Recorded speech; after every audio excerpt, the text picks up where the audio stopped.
Whoopee. Michael, Shawn, and the Takeover Legends, where the truth hurts, but also makes you laugh. Baby, tap in. Tap, tap, tap in. Don't never stop if you want to be on top. Yeah. Low waist, fat, fat, baby, tap in. Oh, I'm gonna tap in for sure. Tap, tap, tap in. Hey, yeah. Tap, tap, tap in. Ladies and gentlemen, welcome to Thursday, which is called Friday Eve, because all we about is Friday anyway. I'm going to repeat myself over and over. Therapists say you should never live for the weekend. Fuck you! Because tomorrow is the biggest day of the week. Thursday is just a bridge to Friday. That's all it is. So, let's get everybody on IG Live, and then we will start and find out what Jay Black. Let me tell you about Jay Black, y'all. Let me just say this about It's Jay too Black. early to say something about Jay Black. Jay Black. I have been friends with Jay Black for over, 15 years. More than that. It was way more than It's more than that. You looking at 20 plus. So 20 plus. Yeah.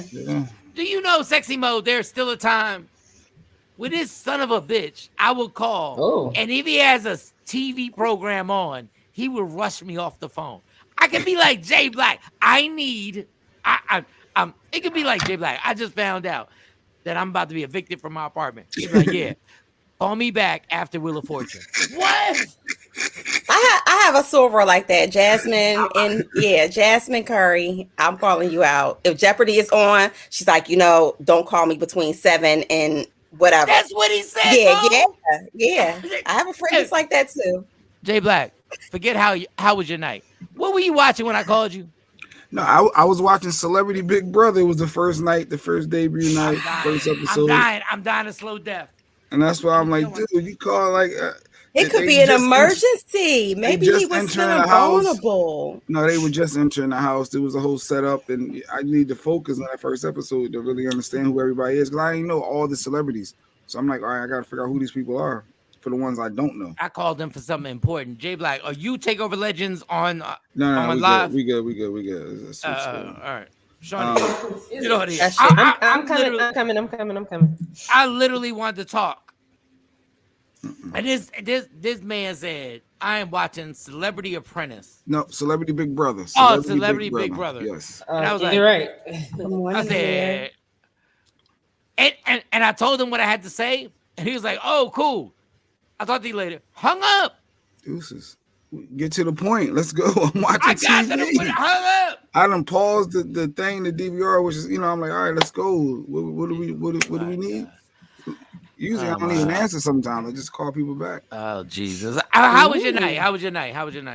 Oh, my night was good. My night was cool. I mean, other than disrespecting me on the phone, how was your night? Like, other than that. It's really not disrespectful. Disrespectful. No, it was really. Ignoring.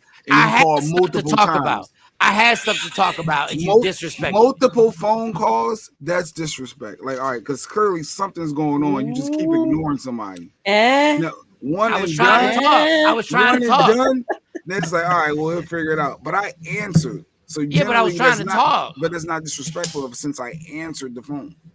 But how you pushed me off the phone, that wasn't nice. That wasn't nice, Jay Black. No, he make it sound like the way you push him off the phone, like he was a wounded duck, and then I was a wounded. I was a wounded duck. I was a wounded dolphin. I was wounded. The dog. You need to talk about that today too. I'm by myself. I was by myself, and I was trying to reach out to you, and you said, "Don't call me during." Told you he was feeling vulnerable. He needed to talk, and you wasn't there for him. You weren't there. All right. That was mean. Call it what you want, but either way, that was my. Welcome to the last 15 plus years of my life with Jay Black. Good morning, Stacey Mitchell. Take a peek inside my hurt box, labeled Jay Black. Slow your roll. What it do? Take a peek in my heart box. Shawnee, how was your night last night, girl? Because you I know you was grinding it out, and then you didn't do the show yesterday. You ain't wasn't with us. So you good? Yeah, no, Jay Black. Hold on, everybody. Jay Black. Do not say she left us. You left Never that. your emotional brother hanging. You left me hanging. I might tear up. You are a mean person. I feel it. You literally like chose a TV show. I was trying to talk to you, homie. Oh, I thought you was going to shade her. You came back to shade me. Yes. Mike, He if wasn't somebody's shading watching me. something on TV, they don't have to take your phone call. If they're doing whatever they're doing, whatever, they don't have to accept the phone call and have a dialogue in that moment. You have to respect that other person's space as well. So no matter what it is, just because you don't deem it important, I was all into the TV show. So I wanted to watch. So I watched. I want my IG live people to hear this. And it's not like you hit me back like, yo, all right, now that your show is over, was good. And I'm like, yo, now I'm watching no, but after you shut me down, I was what like, up, DJ right, 007? I'm not gonna bother you no more. Shawnee, how was your night last night? It had to be better than mine. Because when a friend does that to you, it's hard to live with. Tam. I actually got some sleep last night because the kids are out of school today and tomorrow here because it's icing. So I had to go get them from school. Yeah, because it's ice. Yes, ice. Oh, Texas can't handle any weather. Okay, makes sense. Oh, Jay Black's on one. What hair is crawled up your ass this morning? What is going on? Who pissed in your Cheerios today? Jay's ready to go. He ready to go today. No, because Texas can't handle. I know y'all got the snow before, and y'all was off the grid. And the grid no, that was a little bit different. I was stuck in that, and that was a little bit different. But no, it wasn't. No. Honestly, it wasn't. Texas really ain't ready for shit. Like they literally the lies that they tell everybody. But that's beside the point. Jay Black's on some bullshit today. But go ahead, Shawnee. Go ahead. But tell me how your night was. I went to sleep, so I got some rest. Good. I got some rest. I went to sleep by myself. Some rest. Did you use the rose or you went straight to sleep? I don't have a rose. Did you use your right hand? Well, are you right-handed or left-handed? I think you're right-handed. I'm right-handed. Did you use the right hand power, the superpower? No, I didn't. But you know what I did do? What? I answered my phone when people called. Ooh. Stacey, yes, I did answer my call. I woke up out of my sleep and I answered the phone when people called. But I called, I answered. Yeah. And I said, what's good? I'm watching Celebrity Big Brothers, the first episode. What's up? What we need? I even text Mo. Jay, duck. I'm shooting at you. You see my gun? You see my gun, sir?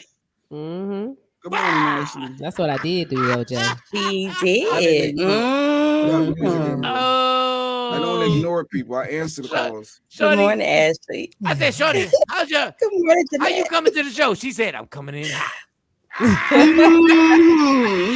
Shawnee left us hanging yesterday, then she gonna come and take a shot. Good morning, they slow your roll. She here now, motherfucker. She here now. That's what we do. Also, Mo, we can't get you on. We can't get you in the club. Yeah, I'm coming to the club. Come to the club. Coming in the club. Your hair is really pretty, Mo. I'm in percentage. I don't gas her. It's good. Don't gas her. No, she knows my shower. She knows my out the shower air dry. Yes. That's how she turned out her future husband. Coming out the shower looking like that. That's the bullshit right there. I don't cook, I don't clean, but I can tell you how I got this ring. She come out the shower talking about I'm coming in hot. Listen, you've met my family. We're warm-blooded. So Rodney, I see you got a show. Soon as you get back home, I'm kind of heartbroken. I'm a little sad. My favorite cousin is leaving me. I got a show. I mean, truth be told, I wanted to have sex with you crazy. For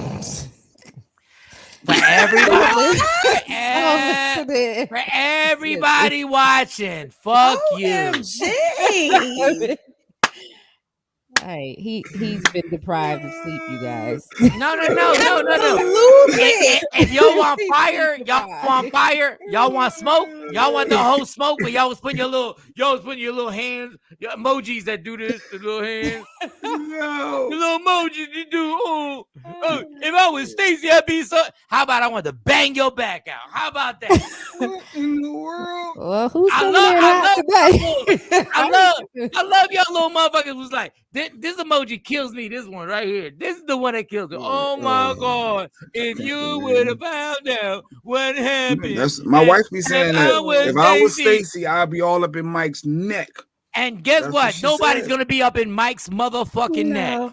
Stacey has had over two or over 3 decades. Yeah. At least. Yeah. Yes. Stacey knows that's her man. She knows. That's my man. I'ma stand beside him. But the reality is, y'all motherfuckers with this, with the emoji thing like this.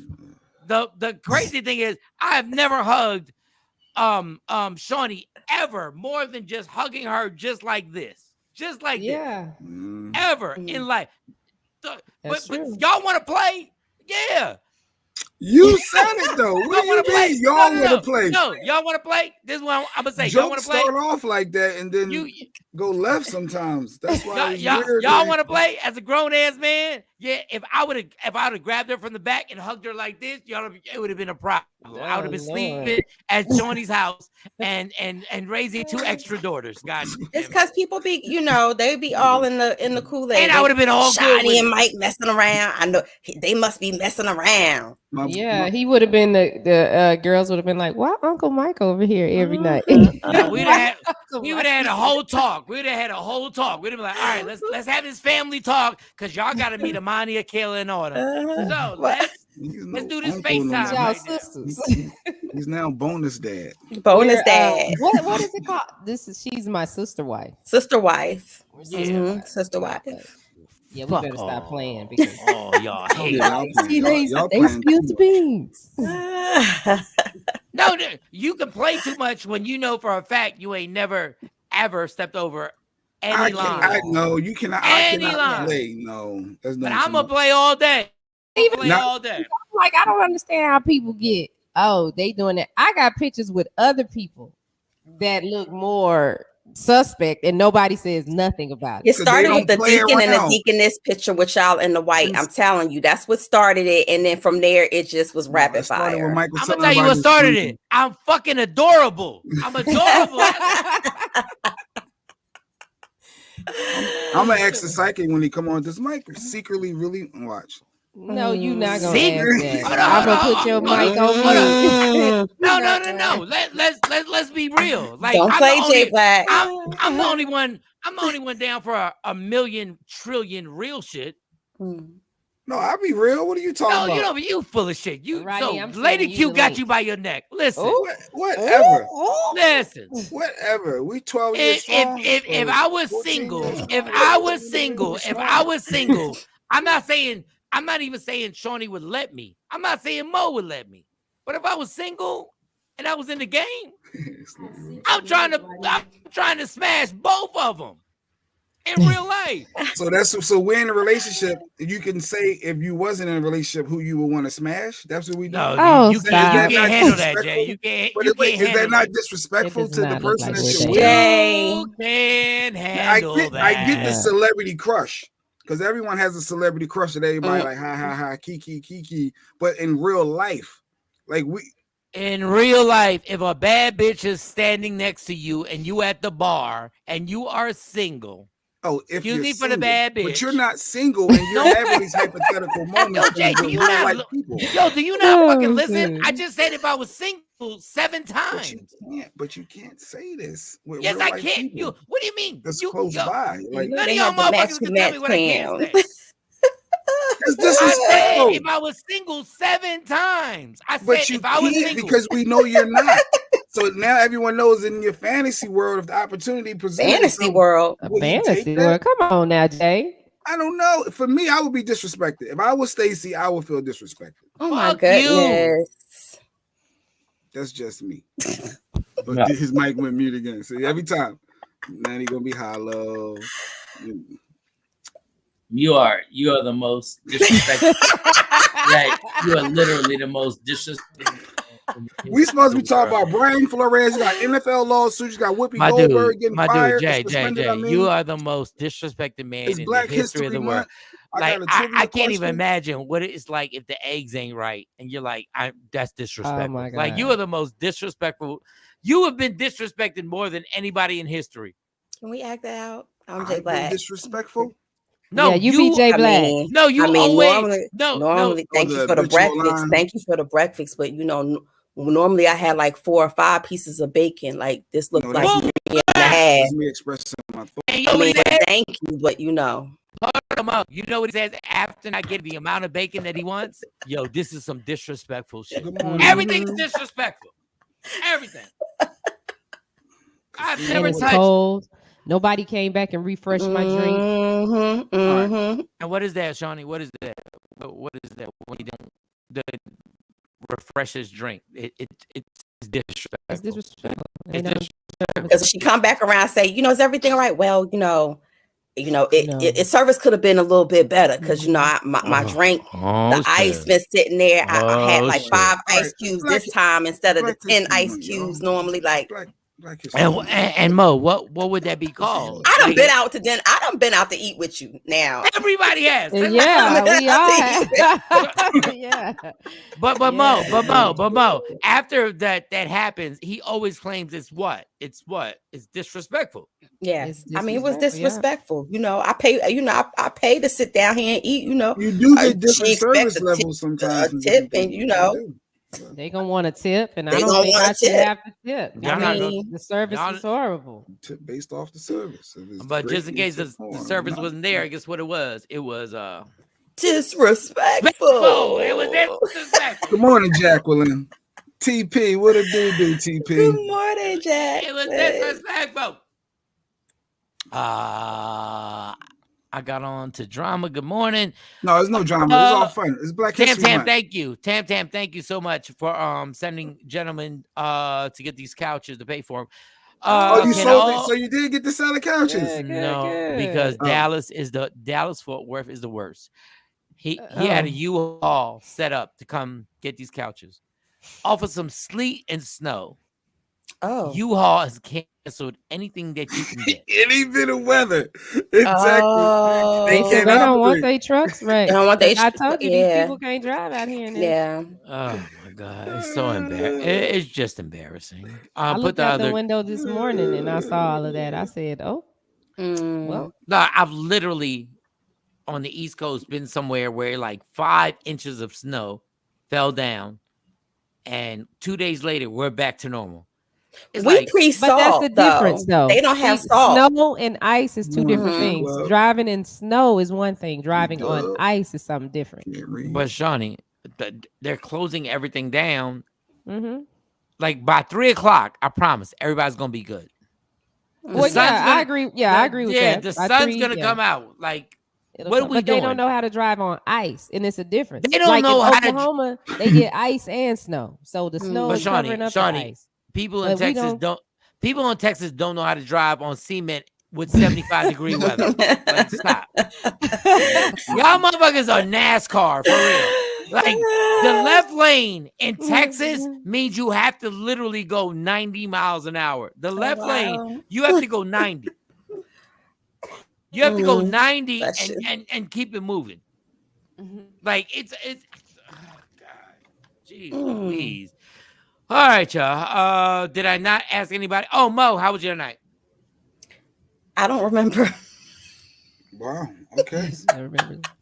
I fell asleep with the phone in her hand. You want to talk about something? I honestly don't remember. I was working from my phone, and the next thing I knew, my alarm went off at I was like, okay, wait, am I supposed to go to the next task? But it was for me to start getting homeboy ready, getting the baby ready. I'm about to do this new thing on this show.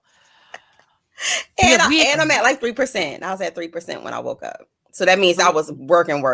What's your phone look like now? It's at 21%. All right, so you're on your laptop.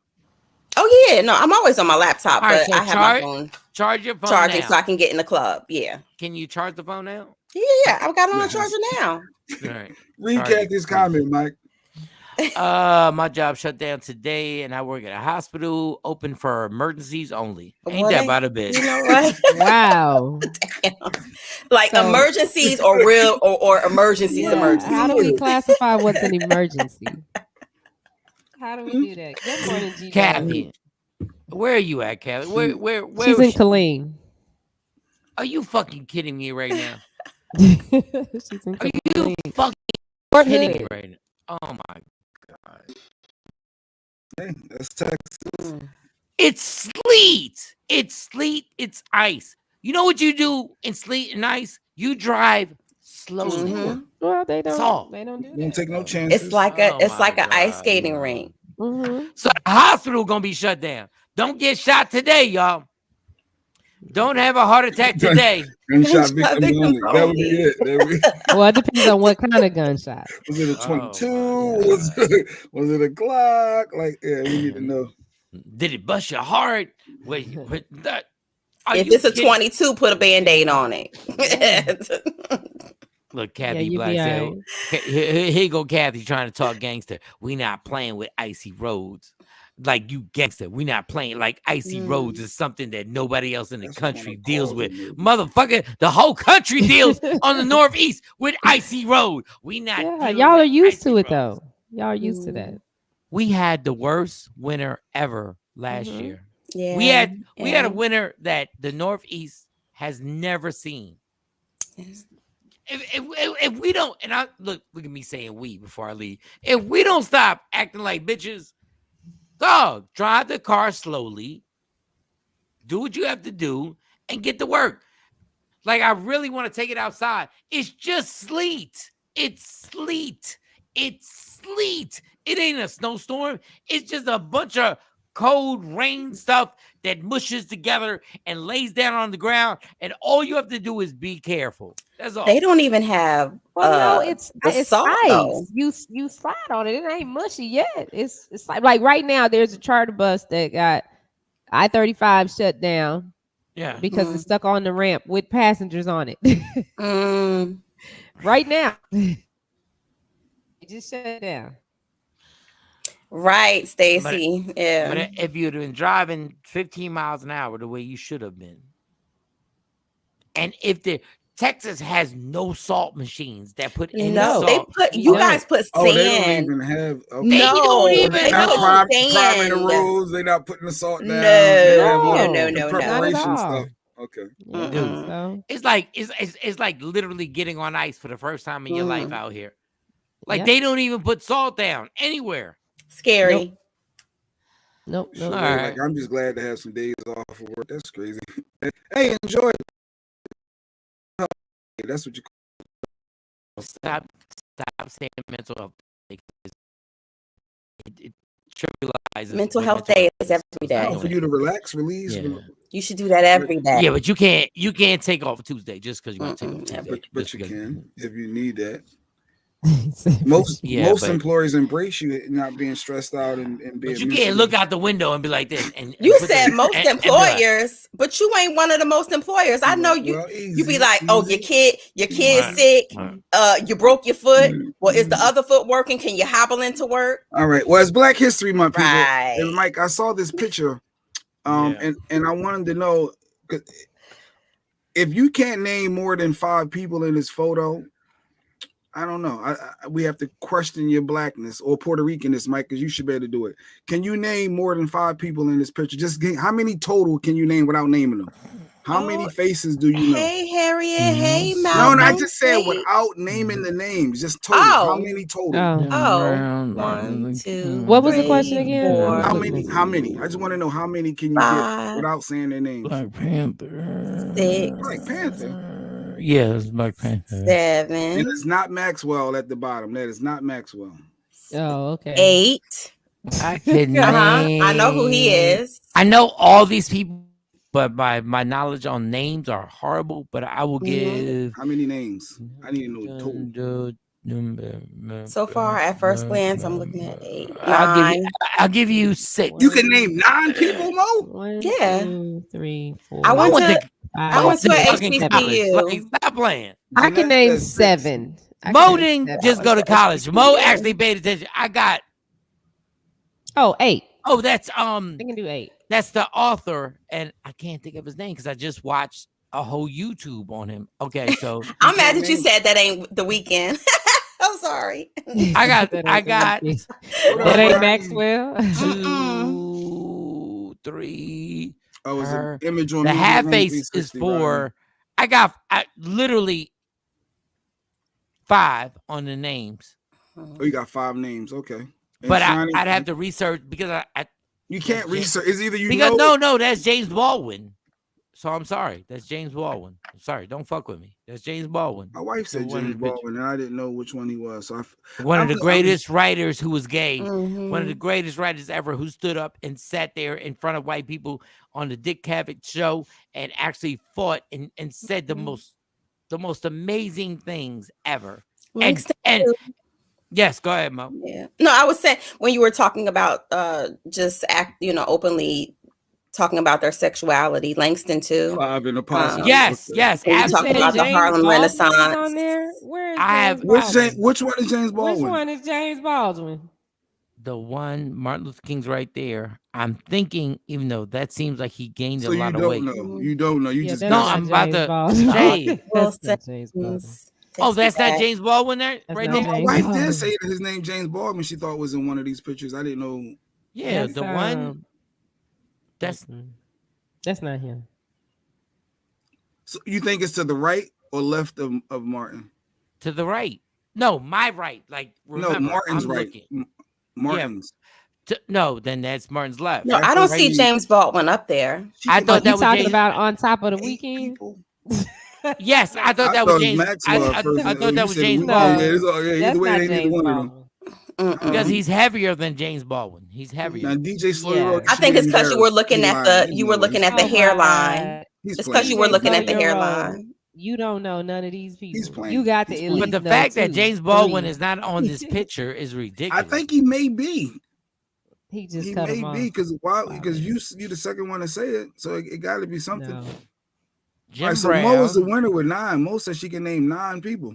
Well, Jim Brown, and then gentleman right here actually. Where's Jim Brown? Oh, I see him.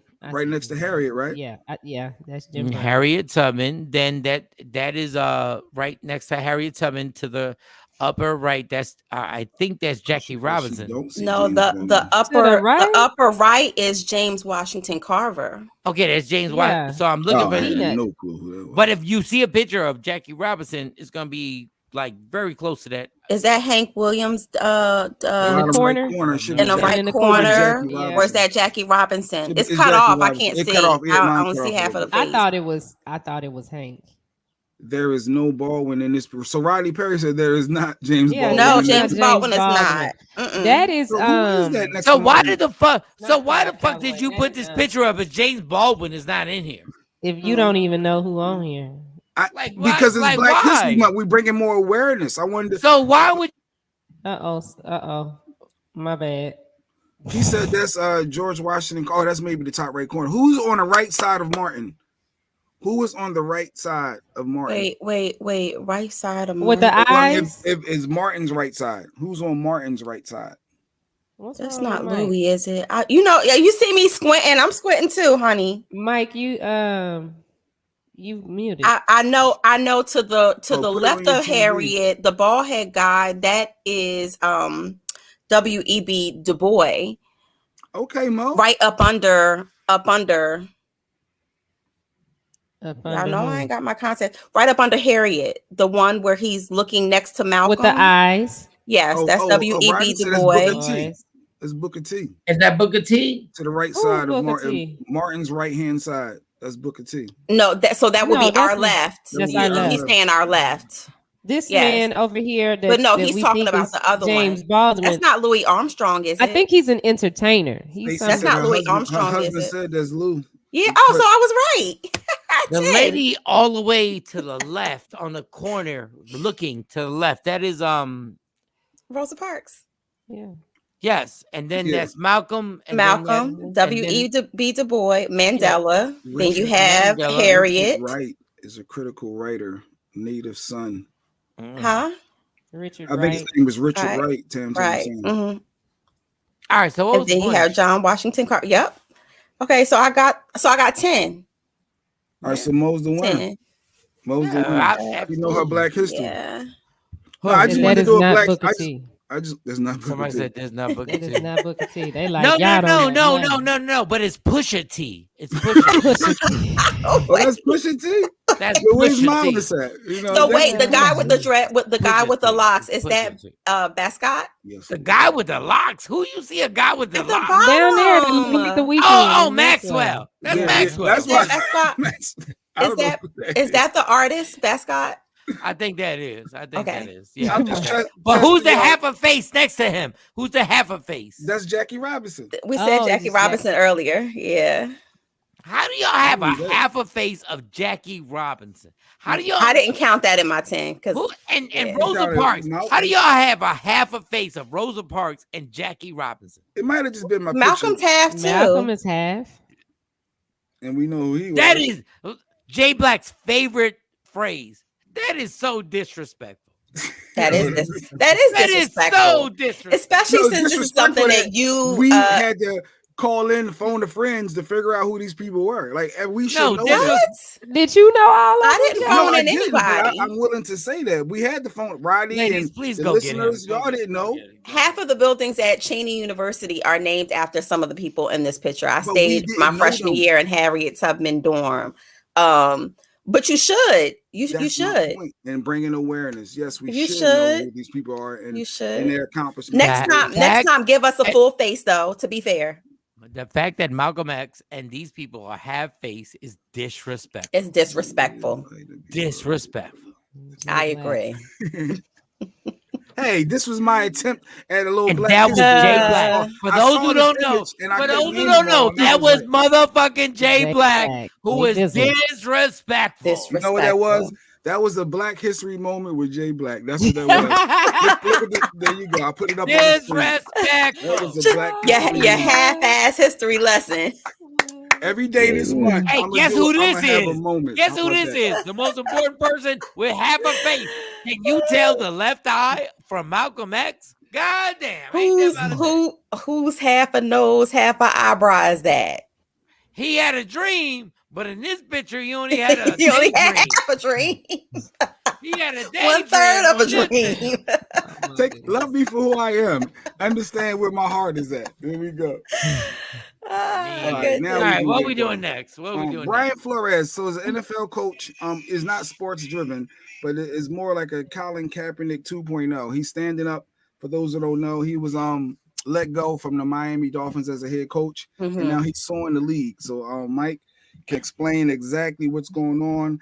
Is he going to win? Does he even have a shot at winning? Like, what's the latest with Brian Flores? So Brian Flores, and I want the ladies to get kicked up right now. Okay. So he's going to apply for a job. He's getting an interview with the New York Giants, my team, my racist team, right? So Bill Belichick from the New England Patriots, literally the number one coach in the entire world, sends him a text and says, congratulations on getting the job. And and he sends a text back. He's like, yo, thank you. Yeah. And then this is what really happens. He goes, are you sure you're texting the right person? And Bill says, oh, I fucked up. It's the other dude. It's the other Brian. It's the other Brian. Oh, shit. And that Brian takes everything to ESPN and says, we're going to stop this. In 2022, there's literally one black head coach in the NFL. Do you know how embarrassing that is? How upfront racist that is, that 70% of the NFL are black and you have one black coach. And to add to that, so what happened is he didn't interview for the job yet. So not yet. He was supposed to be, though. Imagine you didn't interview for the job and someone that's on the inside that's very close to them saying, hey, they're giving it to somebody else. So you didn't even interview yet. And part of the NFL Rooney rule is they have to have a good faith minority candidate interview. So are they doing it just? Go ahead, Mike. Are you unmuted? So he has legal precedence in terms of suing. Definitely has legal precedence. You muted, Mike. Can you hear me? Oh, he's not his mom, but yeah. Can you hear me? Hello. Yeah, you just all right. hello. Let me fix it. Yes, and like Stacey Mitchell said, the other Brian, the guy white. that the New York Giants hired is actually a white guy. So they already knew before they even did the interview who they was hiring, and it was already public knowledge. Well, not public knowledge; it was already inside private, the private club. And Bill just screwed up and let the cat out the bag by saying congrats to the wrong Brian. But look at God.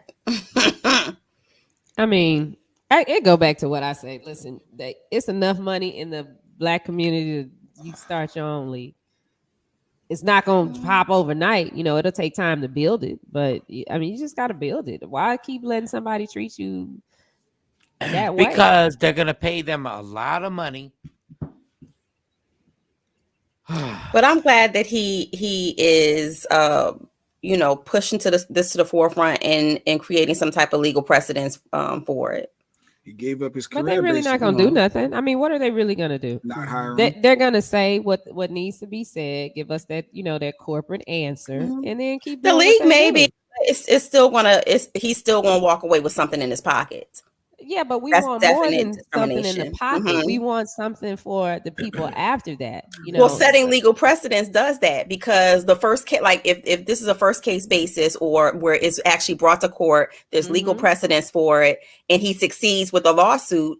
Anyone who comes after that will be able to say, okay, there's case law already established for this. Boom, bam, this has happened to me too. But why keep going through that? Set it up where you can have it and it works the way that it's supposed to work. Stop, like Mike said before, if all the Black players just said, you know what, we ain't playing.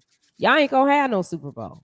Now something might really happen, but just taking them to court, they don't care. They got the money. They'll write that off. Okay. And then they'll come up with another rule. They already talking about getting rid of affirmative action. So having to interview a minority candidate is getting ready to go out the window anyway. But I'm just saying, it's not like it's not enough money between minorities to say, okay, y'all can have the NFL. We gonna start the BNFL or whatever it is. And then we have to support it so it can grow. Because in 1 year, it's not going to be. That would take all of the players as a collective being on the same page. Pop off the first year they started. It took some time. But we're so conditioned to getting the money so fast and quick. And, okay, I'm an instant millionaire. And, that's what they're going to do. But if that happened, all the Black players say, all right, we ain't playing.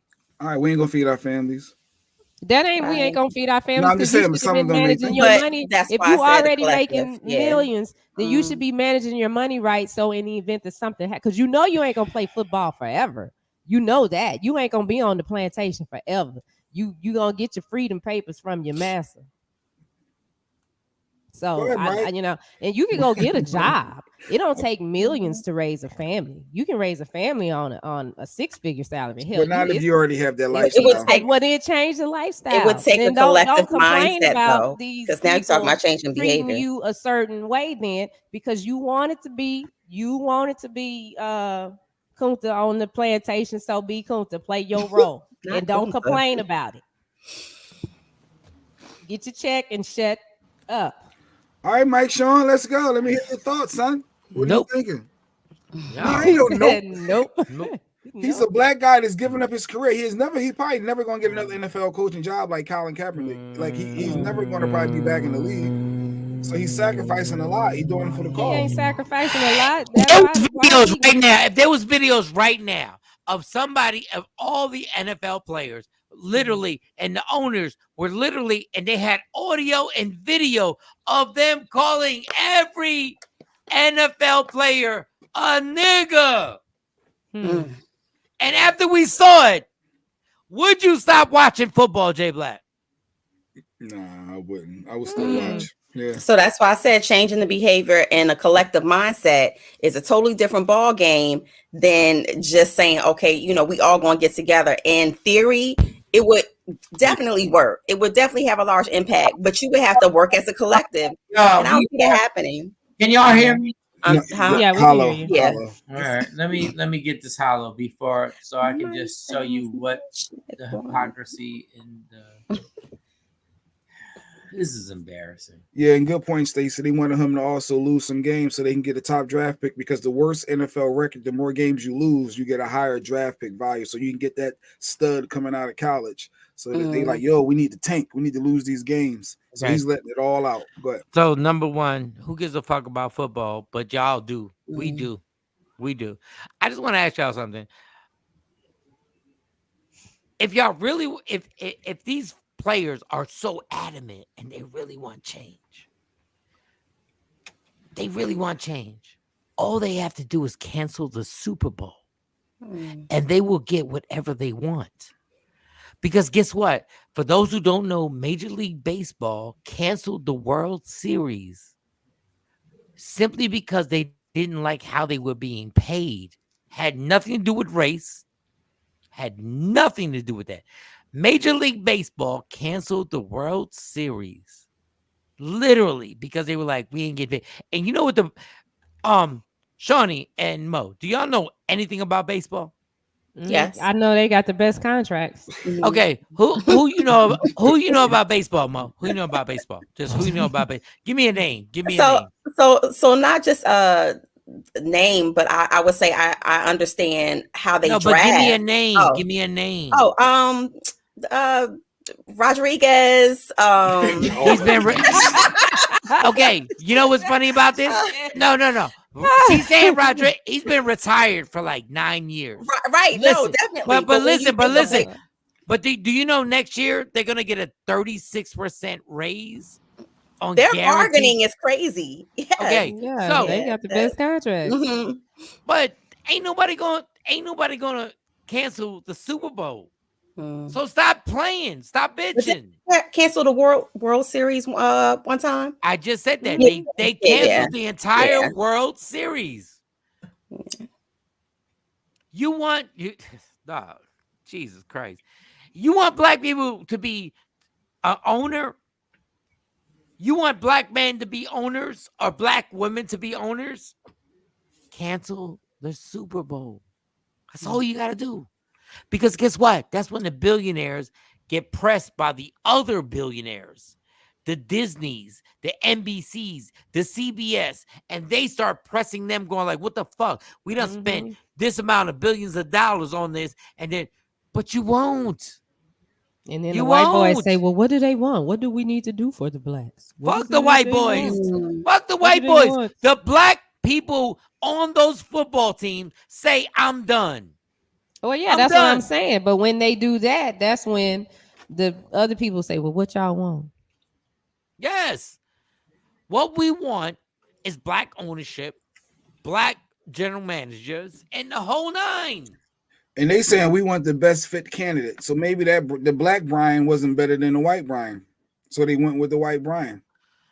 I have no idea. I think that's what they're saying. They went with But you know, I guess funny? How can you go with the best candidate if you didn't even interview the guy? Once again, Jay Black will be mad as hell, but he's not going to stop watching football. He's not going to stop no matter what happens.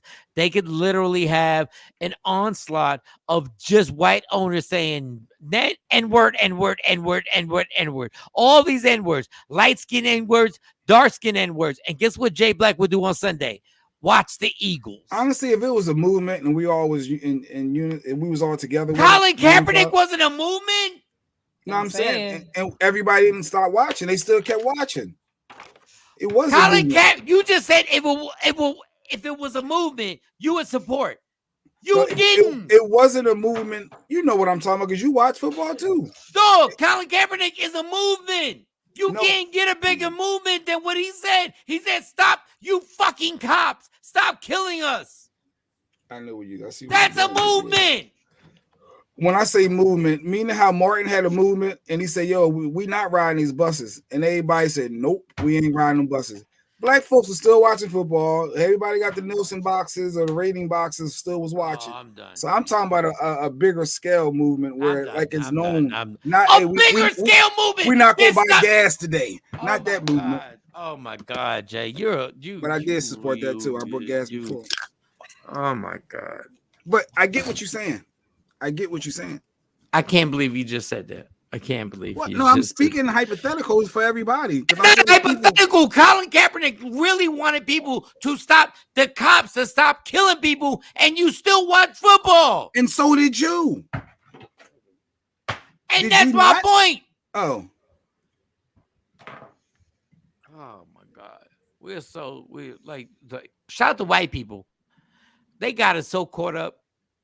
We literally believe we cannot watch football. What happened to Mo? I don't know. She probably put on the football game. Like we literally can't watch. We literally, no matter what football does, we're like, we can't stop watching it. It wasn't a movement because niggas didn't follow it. Colin Kaepernick sacrificed everything. Yes, he did. He gave it all up. He did. Shit. And then they got scared when they said, "If you better not be out there kneeling. You better not be kneeling." Jerry Jones told his football team, "My team will not be. Y'all niggas won't be kneeling." That's what Jerry Jones said last year. That's what he said. My team will not kneel. You better not kneel. Lose this good check I give you. Lose this. Whatever. Don't like stop blaming. Like let's all of us stop blaming white people for shit. Let's stop. But we can acknowledge that it's not what happened to Brian, the black Brian, Flores, rather. I ain't gonna say the black Brian. Brian Flores, it's foul. It's foul, but you're still gonna watch fucking football. Yeah, you still support it. You're still gonna support the fucking racist ass Eagles. I'm still supporting the racist ass Giants. I don't support football. I don't watch football. We literally need not to support any of this shit.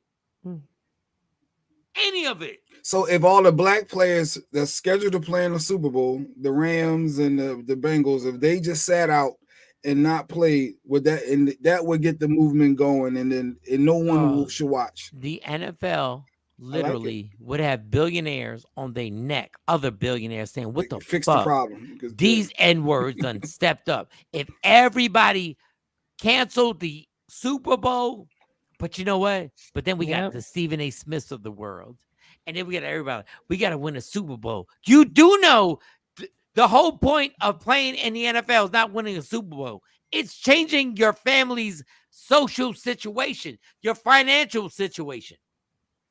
Like y'all killing me right now. Well, Stephen A. stood up. He spoke up in favor of Brian Flores. He said the NFL needs to change. I saw him on CNN yesterday. Yeah. But yeah, so I'm sorry, threw me off. Yeah, so the Stephen A. spoke up because I thought about that. You always coming at Stephen A.'s neck. I said, oh wow, look, he's speaking up, saying that it's foul and something needs to be changed, and the Rooney Rule. He was breaking it all down. Hey, Stephen A. Smith, let me ask you this: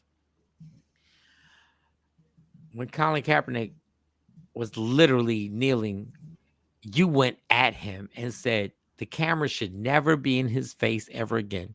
They should never have cameras in his face. And guess what? How about this? If Martin Luther King can tell black people to not take the bus, who just have regular jobs, what do you think Martin Luther King and Malcolm X would say right now? They would say boycott.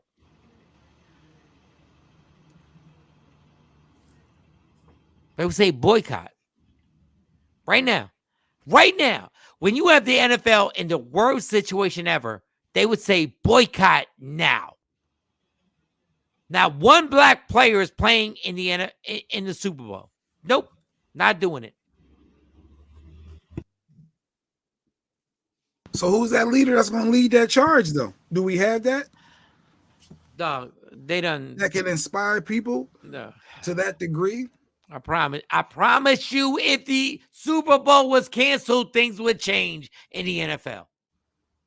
I promise you, if y'all didn't let these white dudes make you believe that the only thing in your life that's the most important thing is winning a Super Bowl, I promise you, if you didn't get bamboozled, The most important thing in the NFL is getting a check and changing your family's lives. Nobody cares about a Super Bowl. But y'all won't. Y'all will not sacrifice this shit that white people told you was the most important thing ever. Y'all won't. So what's going to happen? It's going to continue on and on and on and on. But if y'all really said, nope, Super Bowl not, change would happen. It needs to be a move. Like Kathy said, our co-workers, they ain't been watching football since. And what does that has stopped? Nothing. So whatever the issues they had because the Rams left St. Louis. Do you know what would happen if everybody canceled a Super Bowl? Y'all so fucking busy following your coach and going like, oh, we gonna go in here and we gonna win a Super Bowl and we gonna do what we gotta do and we gonna know. Dog. I'm Puerto Rican. Before y'all jump on me, because I'm Puerto Rican. I'm Puerto Rican. If y'all don't stop yelling this, if y'all don't stop letting the NFL do this, the NBA, the NFL, you know what? The NFL literally doesn't want the players that have the power that the NBA players have right now. They're furious. The NFL, Jerry Joneses of the world, don't want NFL players to literally have the power that NBA players have. They don't want it. They get mad. But mind you, CTE, NFL players killing themselves, shooting themselves in the chest afterwards so their brain can be given to science so they can figure out CTE. Right. Yeah, the big three. Yeah, shout out to Ice Cube for that. So, Mike, at your job, you gonna walk out? I guess unless everybody else doing it, you ain't doing it. You ain't gonna be that lone wolf sitting there protesting against the person that's cutting you your check. And financial freedom. That's what I didn't know. I wasn't schooled on financial freedom. That's what I didn't get. So you're right. I wouldn't. You're not gonna sit out the front of the building with a protest sign like, no, I ain't working today. I ain't working this week until change happens. But if these young men are making $8-10 million very a year, easy, right, Ron? It sounds easy to do, but I'm not saying it. First of all y'all kill me with it. It sounds easy. Martin Luther King gave his fucking life. Nothing's easy. Malcolm X died. John F. Kennedy died. Robert Kennedy died. Nobody said it was easy. Nobody said it was easy. But these white owners got you by the neck. Mm-hmm. They got you by the throat. And y'all buying cars. Let me tap this motherfucking microphone real quick. Y'all buying jewelry and at the strip club, throwing hundreds of thousands of dollars at the strip club. Let me tap this microphone real quick. Let me tap this. Stupid. And then when it comes down to the real situation, when it really goes down, and you got these white owners literally like, we don't care about y'all niggas. We're going to interview you, and we're going to interview you and look at you like you crazy. My white boy's here. My white boy's here. Then, when there's an opening to buy a team, then the white dudes are going to sit there like the Klan. Do we really want this guy to be here? Do you really think Jerry Jones wants a black man to own a motherfucking team? That literally, if Colin Kaepernick was in the league and kneeling, if you had a black owner and that black, hypothetically, if that black owner was like, you know what? My whole team gonna kneel. My whole team gonna kneel. Going against the grain. And how about this? Colin Kaepernick, you may not be my starting quarterback, but you got a job right here, and you can protest right here. I got your back. You think them goddamn white owners want another black man to be in there to have that situation? Messing up the flow. Fuck ESPN. fuck Fox, fuck NBC, fuck CBS. Well, all right. Because y'all got a bunch. Once again, I'm Puerto Rican, so y'all can come at my neck. Y'all got a bunch of black men putting their lives on the line with CTE and doing everything to change their families' lives. And y'all motherfuckers literally have one dude, one black man coaching the black men that are on the field. I'm done. And you know what? I'm not done.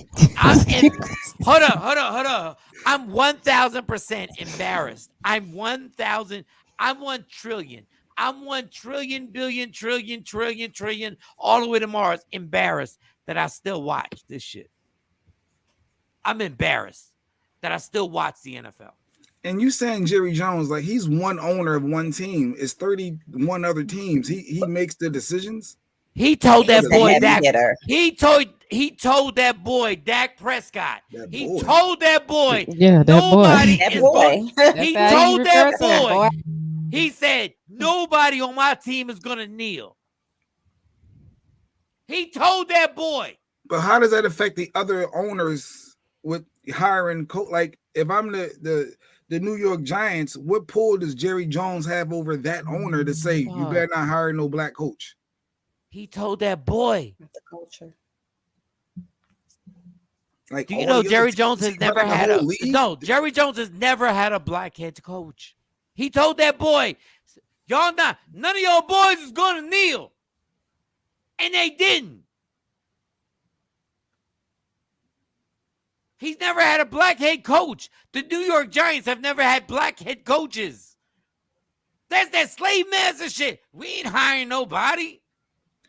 Now, Kathy, she's saying the Denver Broncos is up for sale. We should put our money in. I think what Mike is saying is, did he try before? Other black people tried to buy teams. It's more than just money, though. Yeah, it's more than money. Let me tell you something. The owners got to vote, right? And how it works, Mike? The rules are if a new owner can buy. All the white owners have to accept him and be like, okay, he'll be cool. Yeah, be a part of the club. Really? You gonna let a motherfucker be worth 10? Let Kanye be in there worth $6 billion, and go in there and they're like, fuck out of here. We ain't signing for you. Let a man go in there and this is the funny thing. The questions they're gonna ask. How would you have handled the Colin Kaepernick situation? I got $10 billion, and I say my whole team would have kneeled. As a grand wizard, Jerry Jones the grand. Yes, Afro Queen. Oh, y'all crazy. Yeah, because Jerry don't care. He said, Sequisa said he's openly racist. Wow, he said, hey boy, that boy better not kneel. Boy, want this check. Jerry Jones don't even know he's racist. Jerry Jones like, I support these guys when they have drug addictions. I support these guys when they get in trouble, and I protect them. I protect them when they're doing this, and I pay them big checks, and I pay them. So why the fuck won't you have one black guy lead your team? I believe that. Because he's ultimately protecting his dynasty. These white boys are protecting what we would protect. What's the fear? He gonna lose money as having a black coach? Like it's the legacy. It's the legacy that he leaves. Whoa. Like you saying, it's not. I don't think he fears that. Go ahead, Mike. It's not the legacy. What has America feared for hundreds of years? They're scared of black men. Takeover. Right. And I don't think that Jerry Jones, I don't think that Jerry is even interested in leaving that link in his legacy where it's when he leaves here, it's going to have a picture of him and have a picture of a black coach. That's what I meant by his legacy. Oh, the crazy thing that kills me is like, they're not smart enough. Then you realize, oh my God, they were smarter than us. They're not more athletic than, oh shit, they are. They can't be presidents. They can't be movers. They can't be them boys. Because they love saying them boys. They love saying them boys. But it's a lot. It ain't all black, complete black. I mean, you got the white players, the black. I mean, I guess it's all type of minorities, but I get what you're saying. Not minorities. They do have. I'm sure they got minority players outside of black folk. I'm sure. No, I just hope And there's bigger problems than football, so who cares about football? But I just hope that Michael Jordan and LeBron or somebody else come together and they have a conference call. And they go like, yo, let's get this Denver team. Let's get this Denver team. Let's call Oprah, Robert Smith. Let's call these people and say, let's do this and get this team so we can dictate just for this one team. We can dictate. Like, can we come together? Call Jay, call everybody. Just say, who's down? Who's down? But who would be their head? Because like you're saying, if they got the pick, it needs to be somebody that they're comfortable with. That's the black owner. That they feel like, oh, he's one of us, or he's, he's tolerable. No, we're not one of you. We're not one of you. No, we're not one of you. And put the pressure with Oprah. I don't give a fuck. Put Oprah in there. But they know she ain't in the sports, so she'll just be a figure. I don't give a fuck. And bring Oprah, Jay-Z, bring Oprah, Jay-Z. I have people to run it. Bring, like I said, Rob Smith, Robert Smith is one of the people up for actually buying the Denver Broncos. Bring them together and say, okay, let's make this happen. Let's take this somewhere. I hope. We'll see. We'll see what happens. But on that same racist aspect, I know you wanted to hit on yesterday. We never talked about Whoopi getting suspended. Oh, go ahead. It's 7:27. Do we want to go into that? Oh, we got our psychic coming up in 3 minutes. Yeah, probably not. Our psychic got a lot to explain. Got a lot to fucking explain. You got a lot. Yes, I got you on. You got a lot. Yeah. I got questions. So we got. All right, y'all. Let's take a quick Black and Mild break. Michael Shawn and the Takeover legend, Shawnee. Wait! You can't just flip it like that on me. Wait a minute. Let me get over to That's what they do on regular radio. That's what they just go to it. Well, you need me to I'm sorry. My bad. Shout out the TP. She said on another note, she got I guess she ordered some shirts from Lady Q for Valentine's Day. So shout out to TP, shout out to Lady Q. Damn, TP, who you turned out on? You ordered them shirts that early? Who hit you with the boom bat? Valentine's Day is in a couple. It's next week. Yeah, it takes like 2 or 3 days probably to get it shipped to you. So yeah. Hey, Lady Q, I just emailed you, so check your email. It's February. Yeah, it's the 3rd. It's the 14th every year. Yeah, so you got 11 days. February. Yes. God, I don't even do Valentine's Day. I don't give a. I could care less. You're like, it's actually in February. Yeah, real talk. Like, I don't give a fuck. Another make believe celebration. Another make-believe celebration that everybody fell for. It's the Tooth Fairy. It's Valentine's Day. What do y'all want? What do y'all want to spend money on?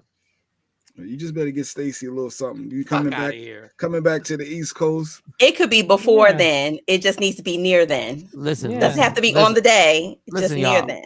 Because my voice is squeaky. Listen, y'all. Listen. Let me get this. Let me get this right here. Fuck out of here. I do too much every fucking day to worry about a fucking holiday that white people made up. You're not gonna make your spouse a significant other feel it doesn't have to be a big gesture because you do stuff all year round. You do stuff all year round. It doesn't have to be big. It just has to be a gesture. Ain't nothing better than black people listening to a fucking white fucking make-believe fucking Valentine's Day that no what are we doing? So like I feel like the person in the movie. They like, what are we doing? A fucking white person made y'all buy gifts for your significant other and y'all with it. Is the gesture, Mike, is the little gesture. It's the gesture of you think just because you pay the mortgage and car notes and pay bills every month that's good enough? Do you know Valentine's Day really doesn't exist? You do know that, right? is a made-up holiday that you're still supposed to show your spouse or mate, significant other. Let me make sure my fiance ain't paying. That's ain't listening to this on mute this goddamn. Messing up my damn gifts. Wait a minute. It's a made-up holiday that you're supposed to buy. It's a made-up holiday y'all supposed to buy. Get the fuck out. You're a follower, you said. So hey, I'm not buying shit for anybody. I bet you. I bet you. You don't get Stacey something. He's lying. Nope. She getting the flowers, the teddy bear, something. You getting them girls something for Valentine's Day. First of all, why the fuck? What type of pedophile shit is that? I'm gonna buy my kids, my daughters, a Valentine's gift. Yeah, y'all really get this white people shit? Bear, something? No. A card. We always got stuff. We always got stuff from my dad. We always got. Why would you give a card gift to your daughter on Valentine's? We always gave my mom stuff. We used to exchange stuff in our house. Yeah. We do stuff Love Day for Valentine's Day. I take the girls out for Valentine's Day and my mom. Why? Because it's Valentine's Day. That's the recognizable day of love. Doesn't mean I don't love you all 365. It just means today I'm showing you extra. We're doing a little extra. Let's take the quick break, and then I guess it'd be ready to go. Our psychic is up next, Mike. Dexter Kendrick, our psychic medium. Y'all literally take people out because white people told y'all to take people out. Do you know how crazy that sounds? Is there a Black Love Day? No, a Black Love Day. We ought to make that. Black Love Day. We ought to do that. We ought to start that. Or we celebrate our families, give a little bit of extra celebration to our families. And extra love. Hey, everybody. Hey. You can do that every day. You don't have to have a fucking white people holiday and make extra. It No. Why? Every day is the most important day of your life. Every day. Every day showing somebody love is the most important. Don't let these crackers let you know that you're supposed to literally show them special days every day. He meant that as a term of endearment. I don't give a fuck. Ain't nobody got no term of endearment. Yeah. We're going to go to break right quick. Ain't nobody got no term of endearment. Mike, you're about to be suspended for 2 weeks. We're going to take a quick break. You need to slow down. When we come back, why would we? We're going to do readings with our psychic. Everybody on IG Live. Why would we literally? We'll be back real fast. We'll be back. No, I'm not done yet. Why literally? Why? Why can somebody literally tell you when to show your significant other or kids when to show them love? Every day is when you show them this. And then Valentine's Day is coming. I'm gonna get her a card. I'm gonna get him a card. Why? Why did you get the motherfucker a card yesterday? I just said you could do it a few days before. No, every day. You can. Get a card every day. Yeah, you can. Mm-hmm. Okay. So we're going to take a quick break. No, we're not taking a fucking break. And 5, 4, 3, 2, 1. Pan off Whippy. Well, let me read this. Mike, I want something cute to wear while I'm away. I don't celebrate it, but the shirt is cute, and I like the fun about it all. And I'll be away on a clear blue water beach enjoying myself. You should. Nice. Go get that, TP. Go make it happen. Oh, Rodney, I'm sending you the link right now. I sent you the link, Rodney. Check your email. Oh, well, I sent you the link an hour ago. His phone, I didn't send it to your phone. I emailed it. Sorry. She sent it to his MySpace. Maybe we don't take a break since Rodney got some opinions. Maybe we could talk during the break. Well, Mike. Do we want to take a break? Well, I got a break for Valentine's Day. It's a quick break. It's only 30 seconds. It's only 30 seconds. Go.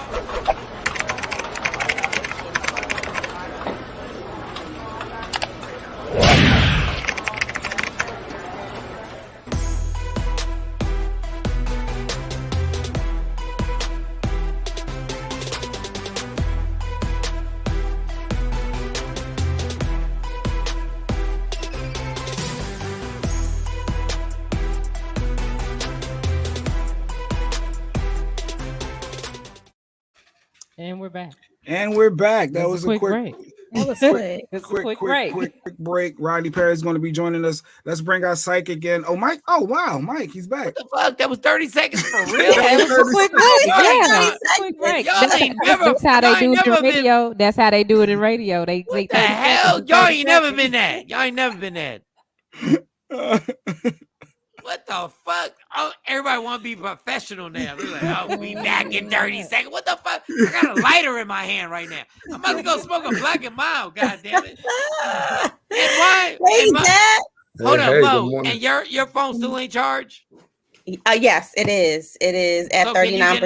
It's good enough, I guess. Who get in the club? Good enough. Got to get in the club.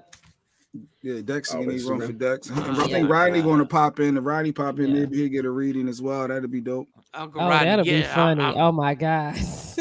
But Rodney, Uncle Rodney, the reading is a gray in your beard. That's what the reading is. Gray in your beard. That's what the goddamn reading is. I love Rodney. Put this motherfucker on air. I'm not even in. Dog, I'm living in a trap house right now. I'm literally. Yeah, Rodney's here. Yeah. There's Rodney. Yo, Rodney. Good morning, Rodney Perry.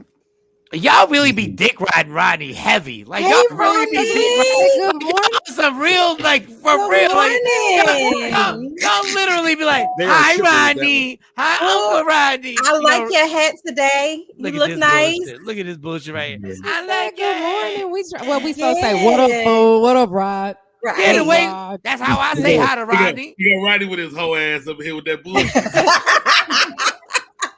All right, let me see. Hold up. We got Shawnee. We got Rodney, you met Dex before, Rodney. This is our psychic every Thursday. He's dope. Yeah. I've seen him rock and roll. So hey, how you doing, brother? Nice to meet you. I don't want to hijack Dex. I don't want to hijack his segment, but Mike Shawn is absolutely losing his mind. I'm losing my fucking mind. I hate y'all. I hate everybody in these squares. I hate all y'all until I do human milk, until I do the sports thing. Talk about it. I want to hear. Why is Mike out of his mind? With what?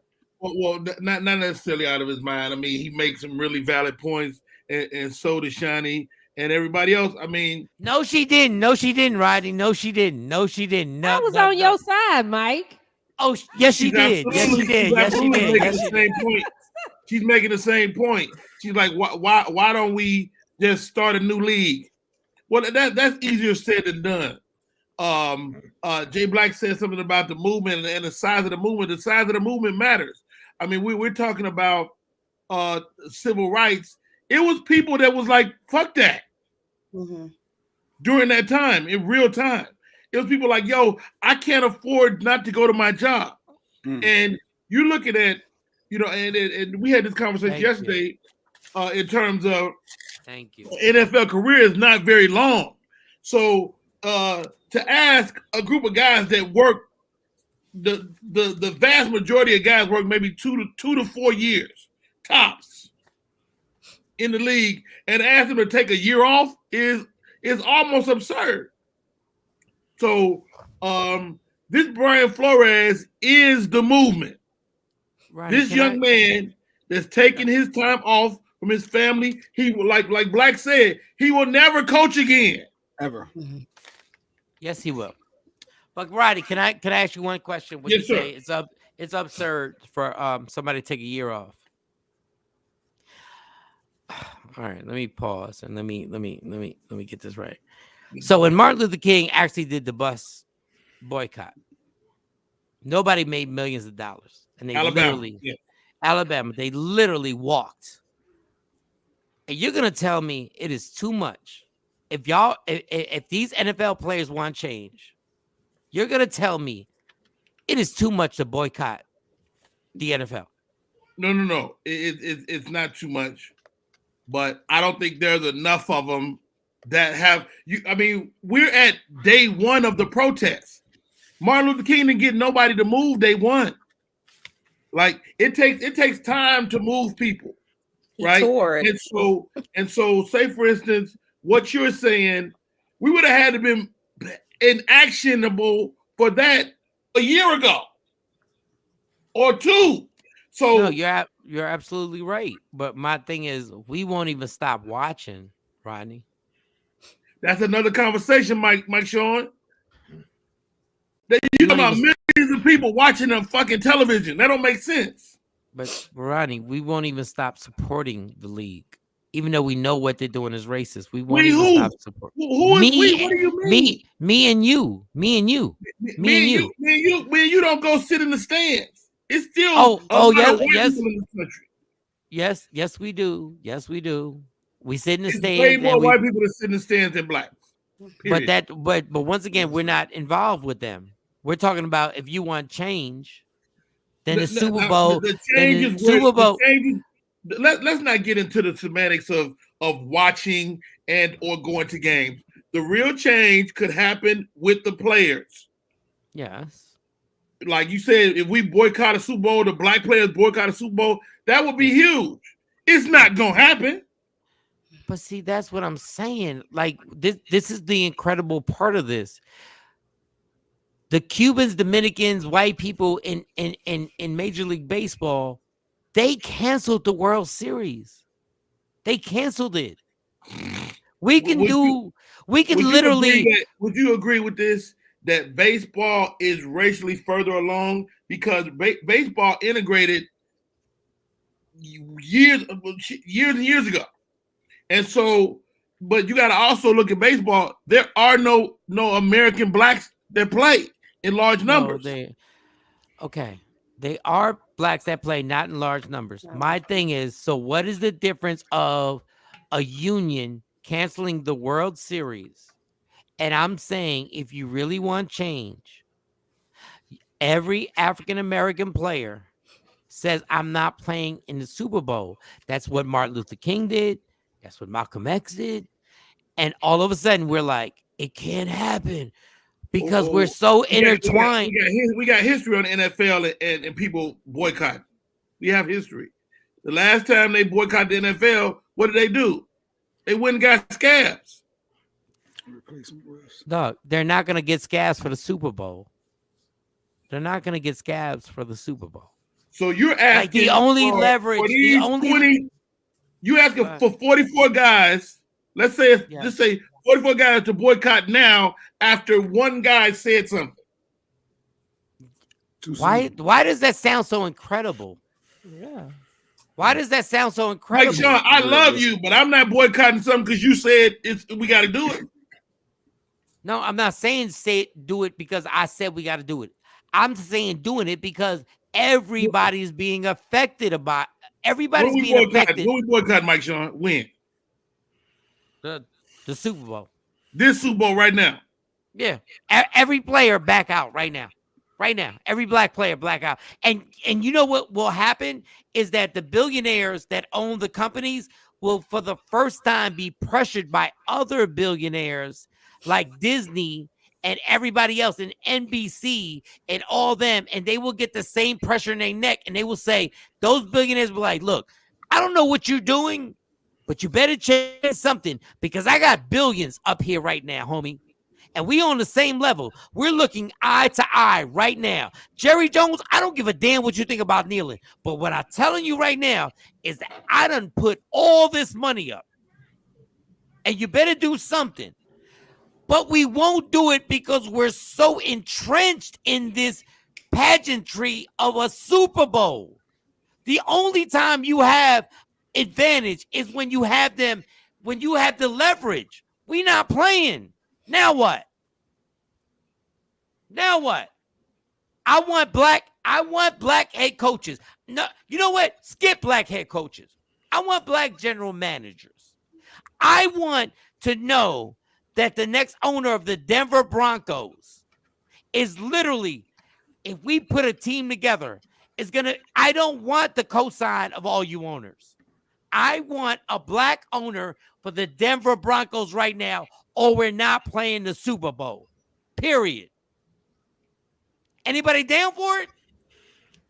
But it can't be just anybody. It would have to be the collective. It would have to be everybody saying, I'm buying in to this idea of boycotting. It can't be 50%. It can't be half of us going up there. It has to be everybody. And to have 100% approval rating for any idea of change and comfortability is very difficult. But you know what's amazing is broke people stop the buses. and millionaires won't do the same. We see the end result of protests, but we don't see all of the struggle and all of the things that it takes to basically amass people to come together like that. I got it. I got it. But I think that's part of the problem. We had too many excuses trying to get there. Well, people were walking to work. We just gotta do it. You just gotta say, okay, this is what I'm gonna do. But in order to do that, you're talking about changing behaviors. You're talking about changing things, comfortability of people, and people are comfortable where they're at. If it doesn't directly affect you, a lot of times, if it's not your experience or it's not your journey or your struggle, you might be like, I'm good up here, dog. What y'all talking about? I don't see what y'all talking about. But my thing is, that's why I keep going back to change the mindset and having to come together as a collective. What you might see as a problem, somebody else might say, I'm good. I don't know what he's talking about. He tripping over there. So going back to it's easier said than done logic. Yes, it's a great idea. That is the most amazing thing. It's easier said than done. It's never been easier said than done. Our history has shown people it's not easier said than done. Done means you have to die. So so let me rephrase that then. It's not as simplistic as just 2 weeks away from the Super Bowl. You know what? I'm going to get 44 guys to change their mindset right now. Change their comfortability. He did not do it overnight. He didn't do it overnight. There was a strategy. They strategized. Do you know what the simple is? Do you know if Martin Luther King, if you told him all he had to do was get 43 dudes? But he didn't do it alone. I'm but sorry, we Black got history. He didn't do that alone. Nowadays, we can put something out on Twitter, and in 5 minutes, it's a movement. Mm-hmm. So that's just because people don't want to do a virtual movement and hashtags is something different than actually people coming in and doing it. Putting the What's your thoughts, Dex? Because we got the psychic. What's Dex? What are your thoughts on the topic? On the topic, I think that the difference between the bus boycott and I was at Birmingham, and now is that there's millions and millions of dollars at stake, right? A lot of the people that were doing the bus boycott, if you see the movie Long Walk Home with Whoopi Goldberg, is people were deciding, working class people were running that. So they had nothing to lose anyway, right? But a lot of these people we put them on pedestals. You made it out the hood. You are kind of our hope for the future. So there's a lot of shame attached to that. And I think there's a lot of dialogues that apply pressure to people wanting to break away from letting people down. And I think that is, we have to give permission as a community to people to follow that. Can I get you on IG Live? Can you send we're about to get the psychic readings going. We're gonna get right. No, JJ, stop with your clapping. Stop. Hold on. Stop with your bullshit clapping. There are bigger issues here than and I love you, Dex, and I love the fact, Dex, that you're here. But we're not gonna clap it up and do your little bullshit. Like Jay Black is the company man. Oh, we're gonna move on. No, this is major. This is major. Understand the fact that broke people had no money and literally said, we're not gonna ride the bus and we're gonna walk to work. It's embarrassing. It's not the same idea, Mike. Jay, and it didn't start. Roddy. I'm not done. There. What I'm saying is, how do you have people sacrifice everything and then say, well, it's different now because they got millions of dollars? That's an oxymoron. Mm-mm. You have millions of dollars, which you're like, so not what in you're saying? Society. In a capitalist society, what you did was you got trapped up, and now you will not cancel the Super Bowl because you're trapped up. But the people who had nothing, and if the people that didn't get to work, they would be homeless. It's embarrassing. It's literally embarrassing that millionaires go, I got too much to lose. Bitch, they had everything to lose. They had everything to lose. They had kids at their house, and they said, I'm not taking a bus, and I'm going to risk my life to walk to work.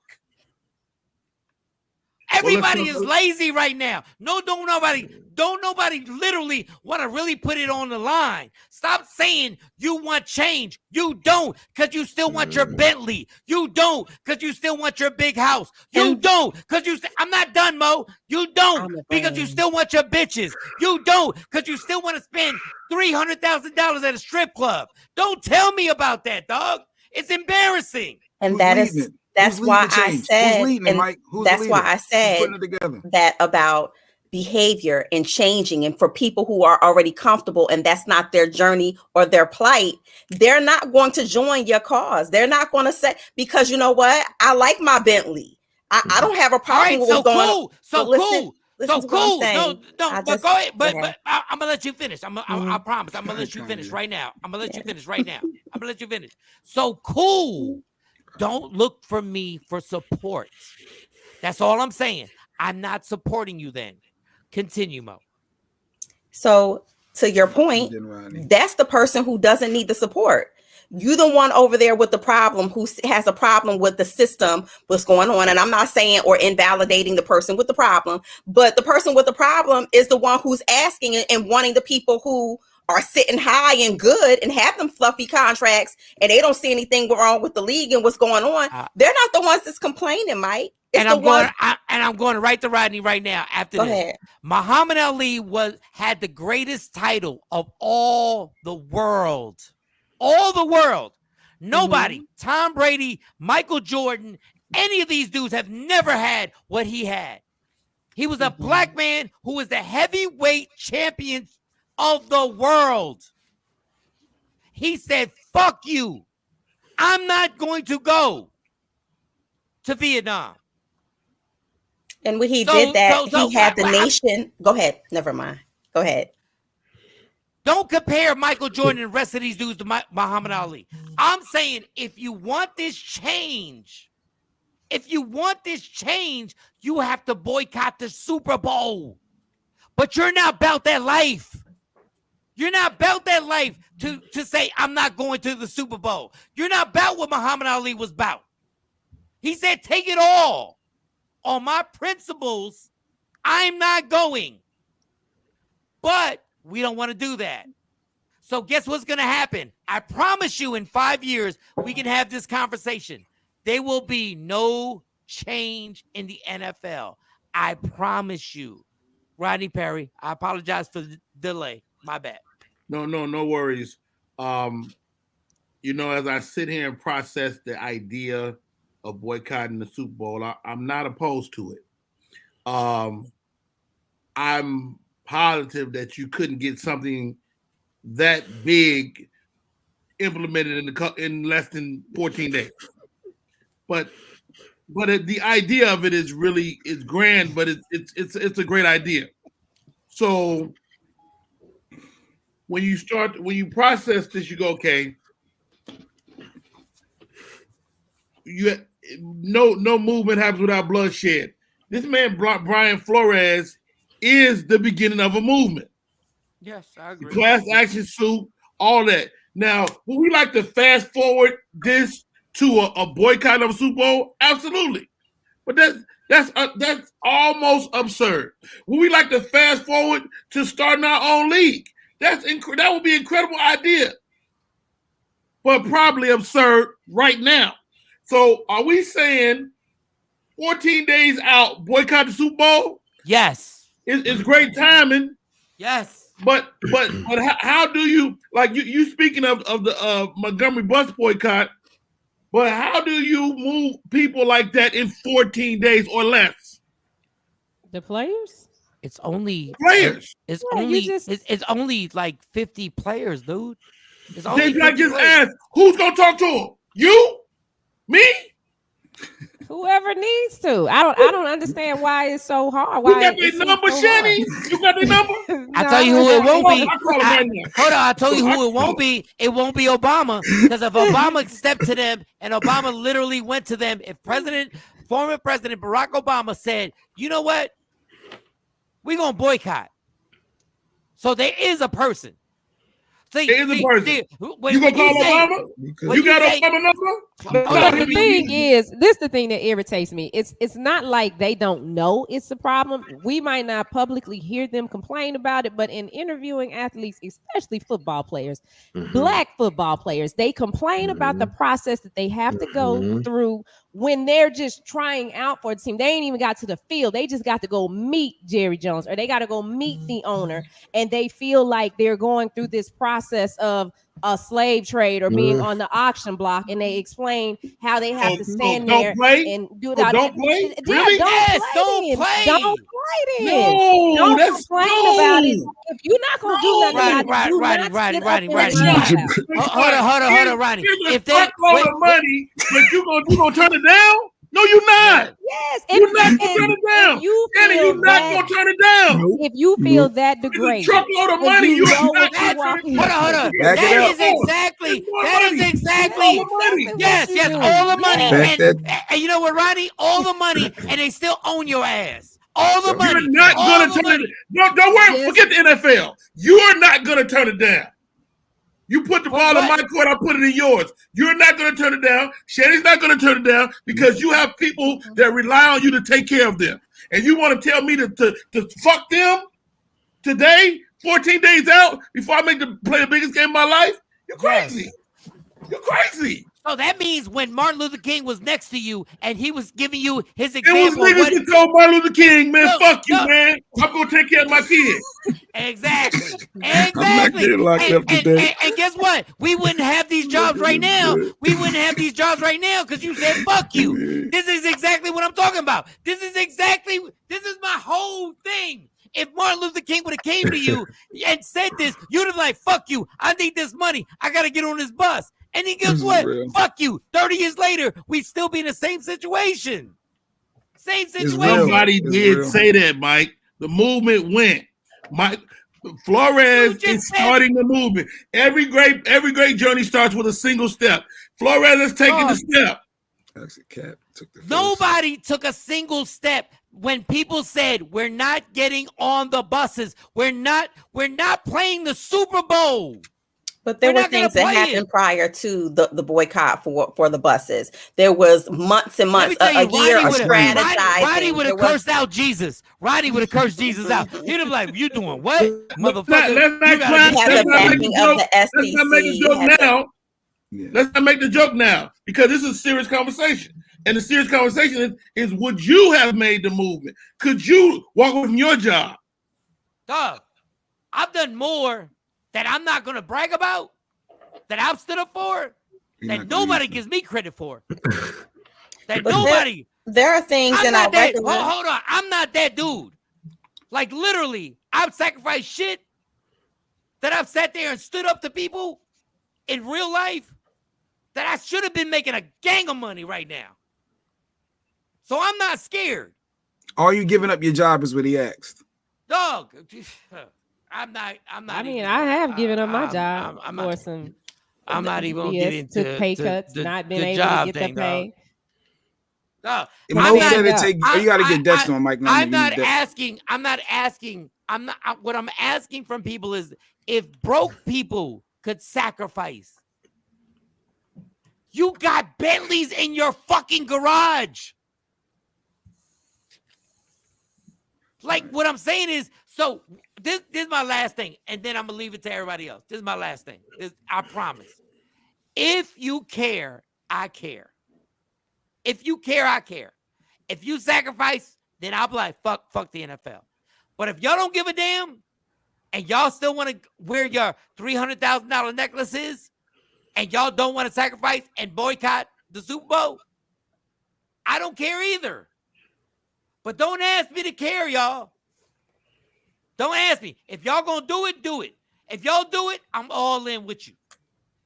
But if y'all not gonna do it, and y'all gonna be like, hey, fuck it. I still got this job. I still got these 5 houses. I got the vacation spot. I still got the Bentley that I want to put on Instagram. I still got this that I want to put on TikTok. Okay, if that's what matters to you, cool. Then fine. But don't ask for my support later. Don't ask for us to be like, yo, we in with you. Fuck that. So Mike, so Mr. Flores asks your support. You saying no? I'm saying yes. I'm saying yes 1,000 times. But players, support this man. This black man is risking his fucking career. Support him. Go out on Twitter. Every NFL black player should be on Twitter right now going in. Everybody. It should be an onslaught of just players just saying, this is the truth. This is what we're backing him. Comments detrimental to the team. You are suspended. But you're not. They ain't gonna suspend everybody. They're not suspending anybody valuable for the Super Bowl. You talking about the same white man that murdered everybody in Tulsa, Oklahoma. This is the same white man. Yeah, but they got this Super Bowl coming up. They ain't getting ready to murder everybody right now. You can't get 5 players not to go to the Super Bowl. So this is all a grand idea, but you can't get 2 players not to go to the Super Bowl. Do you know how embarrassing that is? That we could. It's a fact, Mike. Okay, all right. Is it not a fact? Oh. I got tickets for you to hit the Super Bowl right now. You How about this? Colin Kaepernick. No, hold on, Uncle Rodney. Colin Kaepernick gave up his career. So stop underestimating what black men will do. Colin Kaepernick gave up his career. Brian Flores is giving up his career right now. True enough. All I want, Agreed. all I want is support. Nobody's gonna fire the starting quarterbacks, the starting wide receivers of their Super Bowl. Nobody is sitting on Twitter right now. Everybody's on Twitter. You underestimate the white man. The white man will blow that bitch up with all the black people in it before he give it up. All right. So every Thursday we have our psychic. I know that was a heated and deep, and we got to shift gears. Now you want. I've been trying to get this. This is hot. Now you want to. No. Because I love when Uncle Rodney comes on. Because I love the fact that he actually takes time out to be on the show. But we're not gonna speed by this simply because he wrong. Well, Dexter, what do you think? Let me. No, we already said that we moved. Let me give you the the coach's birthday. The coach's birthday. Brian Flores is February 24th. Look, Jay literally is the house Negro for real. Oh, that did coincide. Sorry. We spent enough time on it. I think we hit on all the points. That was disrespectful.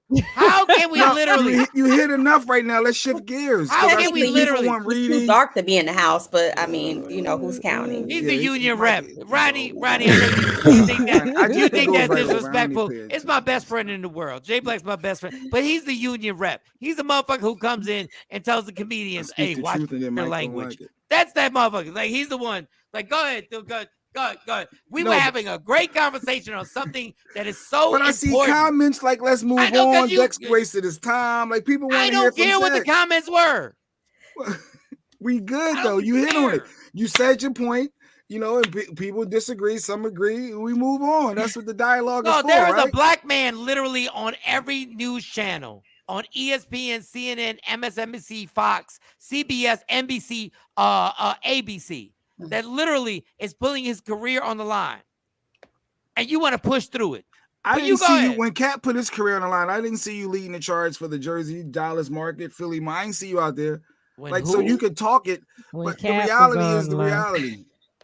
Like, it takes a lot. Like you said, if Barack got involved and talked to all those players, and there was a movement going on, he came out and said what he said, put a statement out. Yeah, it'll shake up the world. If Barack, you need somebody to lead the charge. Like Mo said, it took a year to plan the bus boycott.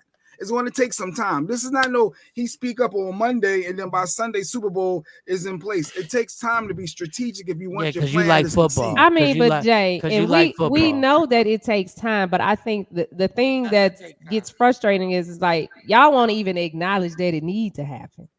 It's just like, it ain't gonna happen. It ain't gonna happen. Jay like it ain't football. Gonna No, Jay like football. Need to happen. Jay want to bet his money on DraftKings, and he want to bet his money. He don't give a fuck.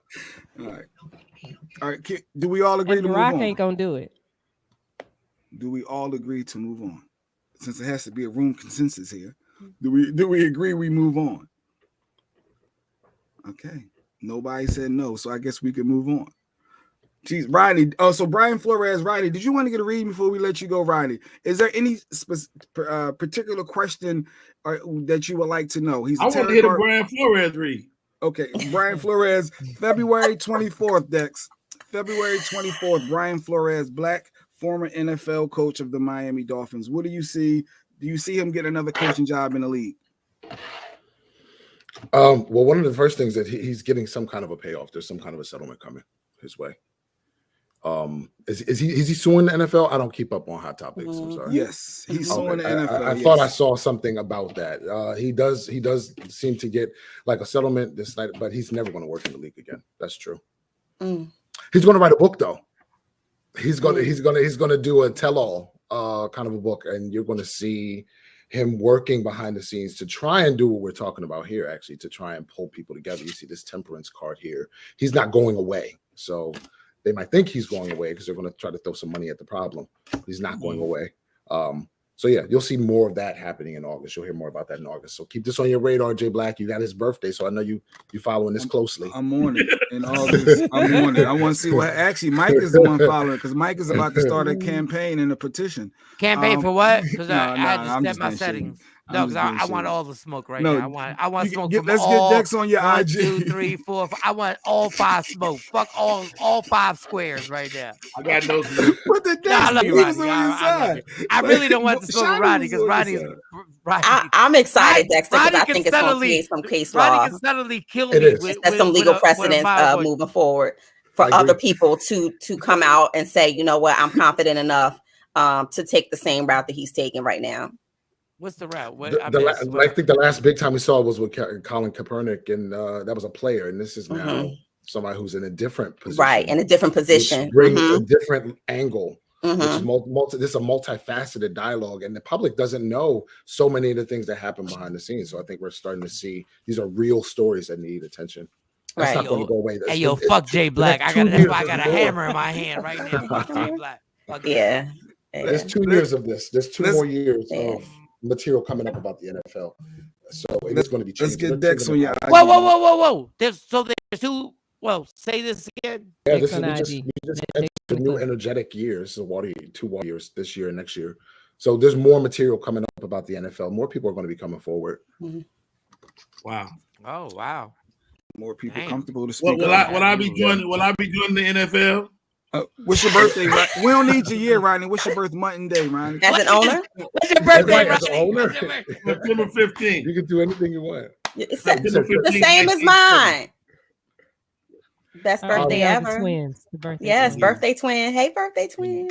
I don't necessarily see you joining the NFL in this lifetime. But you can come back. Listen, you can come back. Can he at least get some tickets? Can he at least get some tickets? You see that in this? You can go to a game. Okay. Some games in the future. No, all jokes aside, like what do you see like a career moving forward and career and health? Give me a second.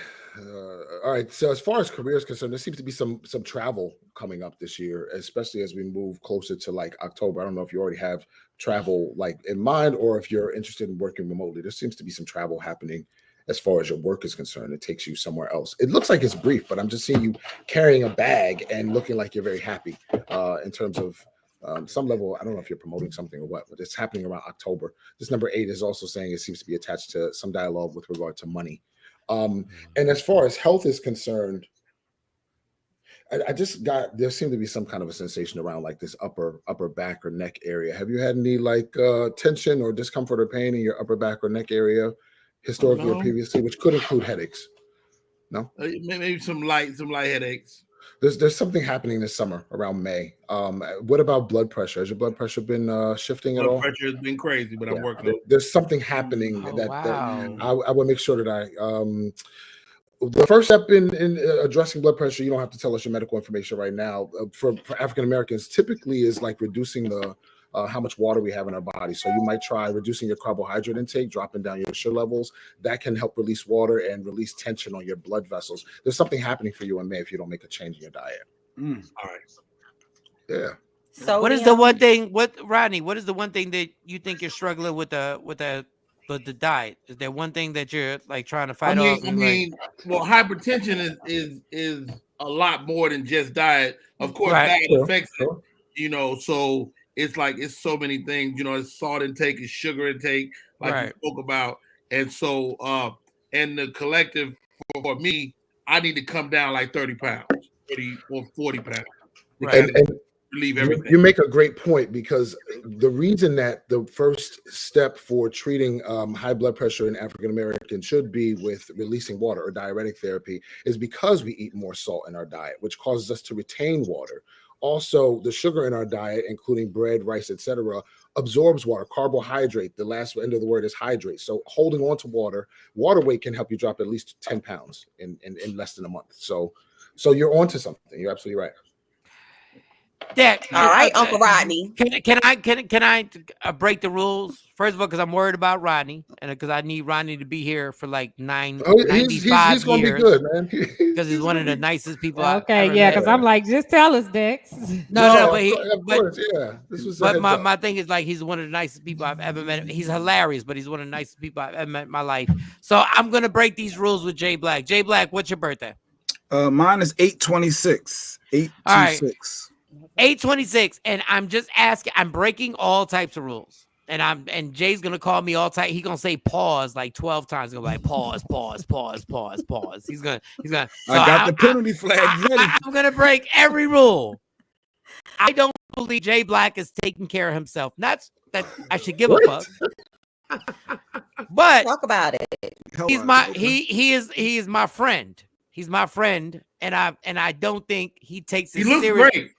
Thank you. Yeah, but that's a lie, because Jay Black has been fucked up. Like he's been doing a whole lot. So I want to know if you can put it in them cards what his health is like. The same way Rodney asked. I want to know what Jay Black's health is like, so we can be more like aggressive on being on his back. Since everybody's on my back about my shit, I need to be on his back. Pause again. That was a super pause. Hold up. Let's just retract that. I never said being on his back, but his health is health. Yeah, well, one of the things that my guy is saying about him is he seems to be there's a lack of movement happening, and by movement I mean like physical movement or activity. And I feel like there seems to be some kind of concern about. Did you have a knee replacement or something like that? My guy is still pointing at your knee. Yeah, I got. You're funny. Dex be on point. Yeah, I got some issues with my left knee. Yeah, so I'm seeing that there seems to be some worry about messing that up, not wanting to have to. You don't really like doctors or hospitals, what my guy is saying. So not wanting to have to go talk to anybody. So you're avoiding some of the things that actually keep life moving. Movement is life. I mean, you can ask the nurse who I see in the comments here, Sequise. You can ask. Movement is life. So even gentle movements will help. And I think that it's leading you to kind of put it on the back burner. But that's probably the biggest step, daily, that you make it a ritual. Do some walking or something like that. All right, I got another one. Sexy Mo, when's your birthday? 9/15. Same day as Rodney's, 9/15. 9/15. I'm worried about Mo actually doing too much and her stress level. I'm worried about your friends today, huh, Mike? No, I am. Yeah. And I got one for Shawnee too. And okay. Mo, I think she's taking on too much. Tell me her stress level, because I don't want this child to actually have some type of attack. Or she. That's what everybody says. They're fine. I am. I'm fine. You don't. Okay. Have to When worry I'm not about talking me. to you right now. I'm not talking to you. I'm not talking to you. Right? I'm not talking to you. I'm worried about you, but I'm not talking to you. Go ahead. I really don't see any cause for alarm as far as Mo is concerned. Especially flip the cards again. God damn it! Flip the cards again. Flip them again. Listen, is that good? Is that good? Yeah, the first thing I see is this Queen of Swords. So this energetic is about prioritizing. It looks like she's in the process of seeing like what needs to be done right now, what doesn't need to be done right now, what can be put off till later. She's taking executive action in her life. So that means cutting. I am delegating over here. So she's okay. She's okay. That's what I see. I do not have high blood pressure. None of that. Sugar good. Okay, should she be getting married? Back, flip, cards. Go. You ask that every week. I want to make sure. For some reason, I feel like you want to steal my little bit of joy. Just my little bit of joy. Because if I buy this wedding gift, it's going to be a good one, goddammit. And I want to make sure that this wedding gift is dope. If y'all don't scare the nigga off first. Right. Girl, you... Flip the card. Flip the card. I did. There doesn't seem to be any problems as far as the marriage is concerned. Once again, I've seen it multiple times. You move in the direction toward what it is that you want. Okay. So And okay, so she's that baby card not in there, is it? Where to have the wedding? That's a dialogue that's going to happen. What type of wedding? That's a dialogue that's going to change. There's some.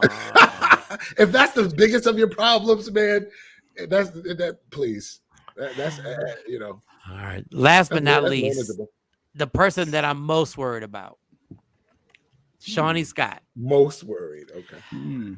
Your birthday is what? November 9th. And I want the stress level on her because this woman has a plate that's so full that when I think about the stuff that she has to do, like I literally take a nap based on what Shawnee has to do. Like sometimes I just take a nap. I'm like, oh shit. You know what? I'm tired. I want to make sure that we don't need to worry more about Shawnee. Yeah, you know, one of the things that seems to be either emphasized or needs to be emphasized is sleep. That's the biggest piece here. I don't know if sleep has been something that has fluctuated, but sleep it seems to be like, I don't know, significant as we move closer through May. What's your sleep like? Yeah. It's getting better. I sleep a little better now. Good. So was that off for a while? Yeah, I probably get like 2 hours of sleep, or a lot of times I stay up I do 24 hours. Or I wouldn't go to, I might go to sleep in 36, 37. There's a number of different creative ideas that are trying to come through you that Spirit's trying to channel through you, but you can't receive them unless you're getting adequate sleep, because that's when our Spirit does a couple different traveling dialogues throughout the week and our body recharges. But if we're off, you might hit a brain fog in the afternoon. That kind of tells you how sometimes your brain kind of gets disconnected from what your body's doing and you're just on autopilot. And working in creative fields, you need that recharge so you can get fresh insight and not feel lost. Shawnee gonna get? Can you flip cards if Shawnee's gonna get any sex anytime soon? Like, is there? You mean if the timeline has changed? I think we all know. Because I think that's we all know. I think that's why she doesn't sleep well. She doesn't sleep well. We already said she gonna get some. She gonna get some dick down in April. Right. April. Listen, we all know it. Dry into April. Now Mike's birthday is Jay Black. Mike's birthday. Jay Black. No, you don't get to just smooth over that and say something like that. Mike's 3-2. 3-2. I just one quick question for Mike. We just gotta ask. Don't ever refer to me as dry.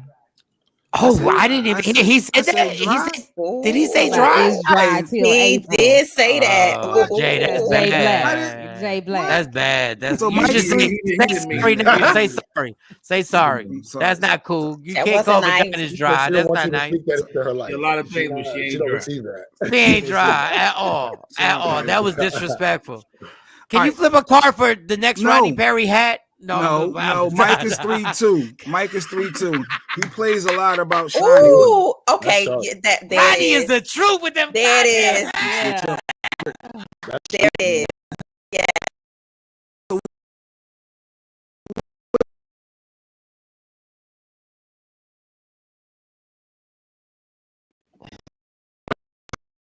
I'm playing. I'm gonna go on that.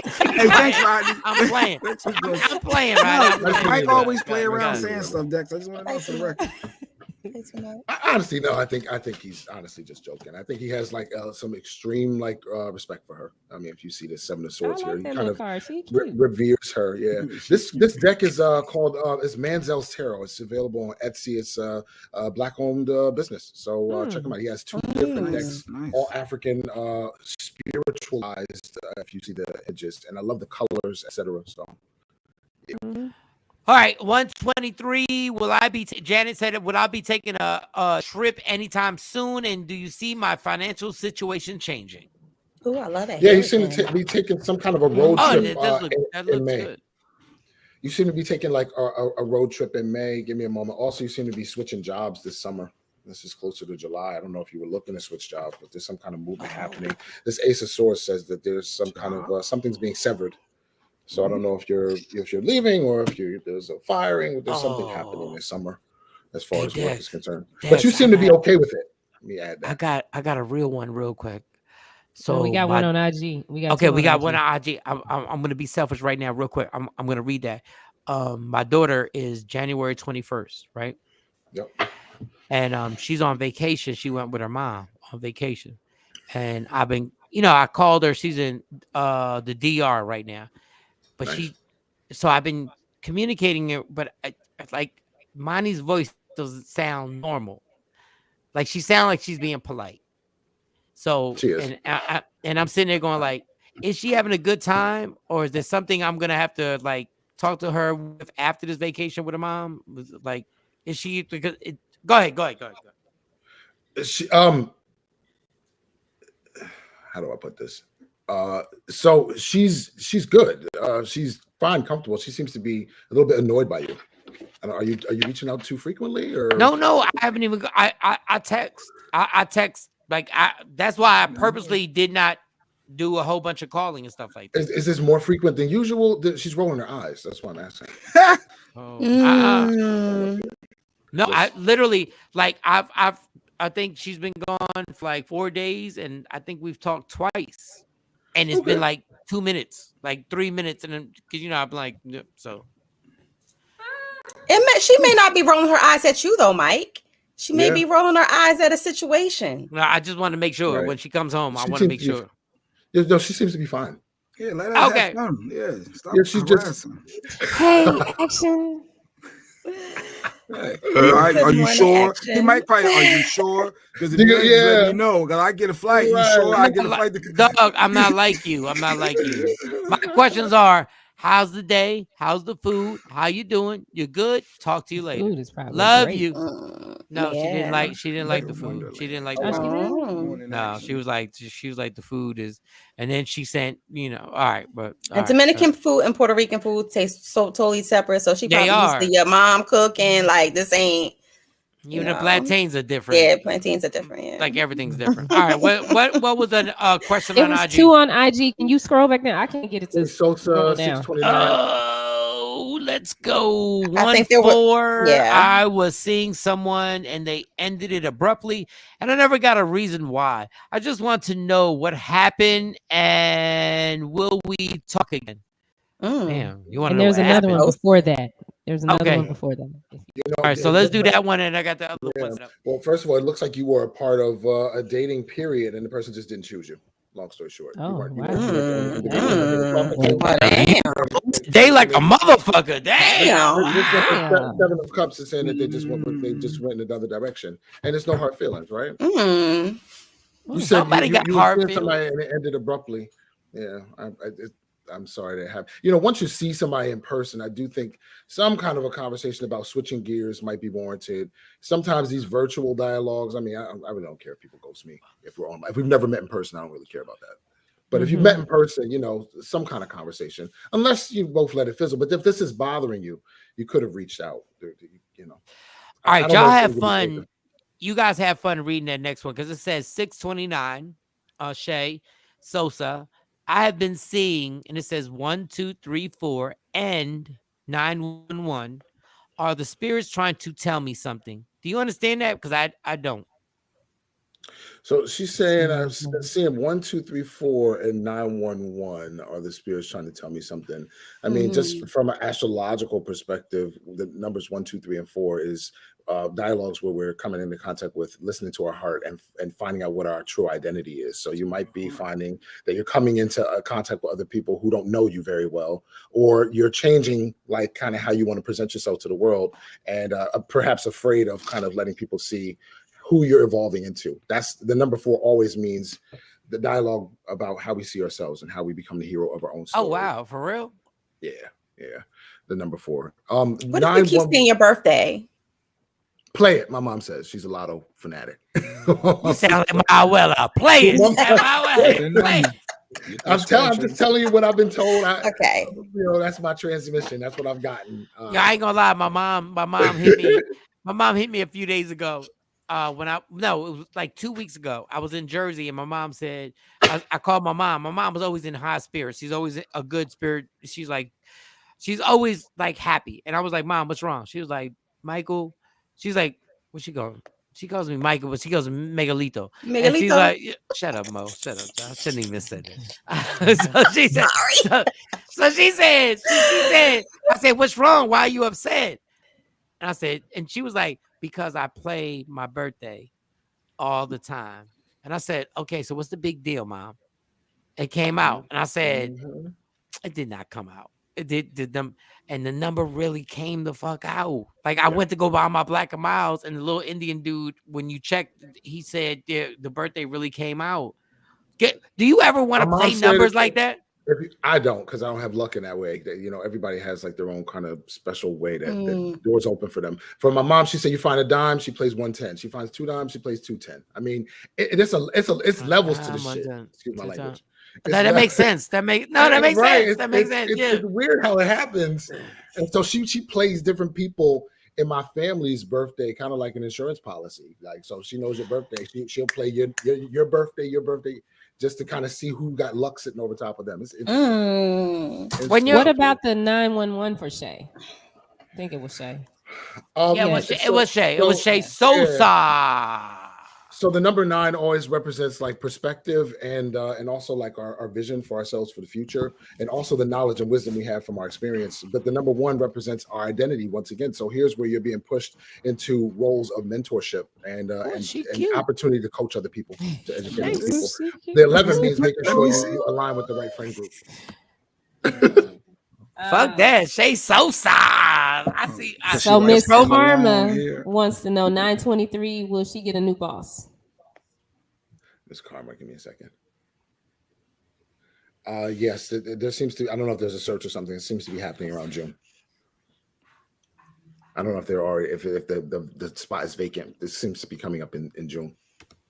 Maybe you could apply for it and make sure you ask what you're worth, not just what they're offering. Amir, good morning, Amir. 6'5". Is the relationship between the mother and father going to work out? I don't think that's him. That's not for him. That's for a friend. So who's the 6'5"? I guess we'll disregard the 6'5" because I don't know the mother and father's birthdays. But as far as just who you're speaking about, give me a moment.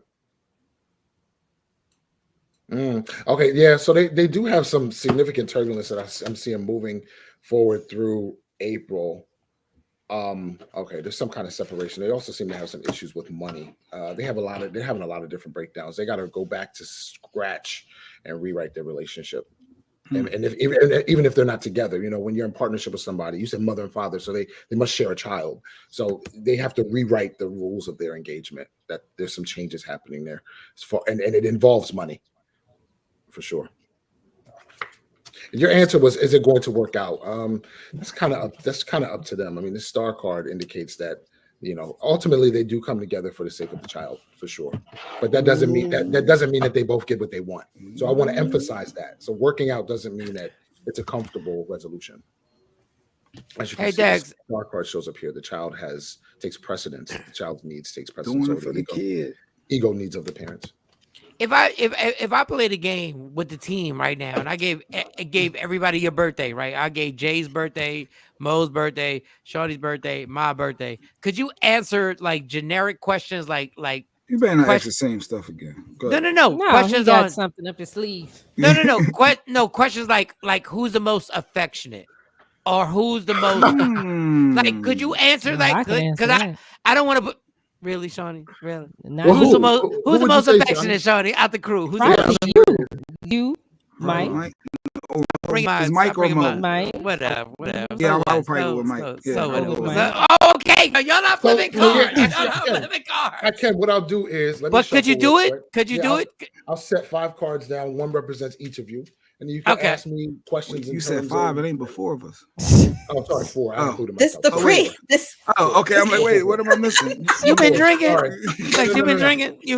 I've been drinking. All right. So Jay Black, your birthday is what? He got it all. 8 till he know everybody. You know all our birthdays. Okay. Well, say our birthday. No, say our birthday. Say our birthday.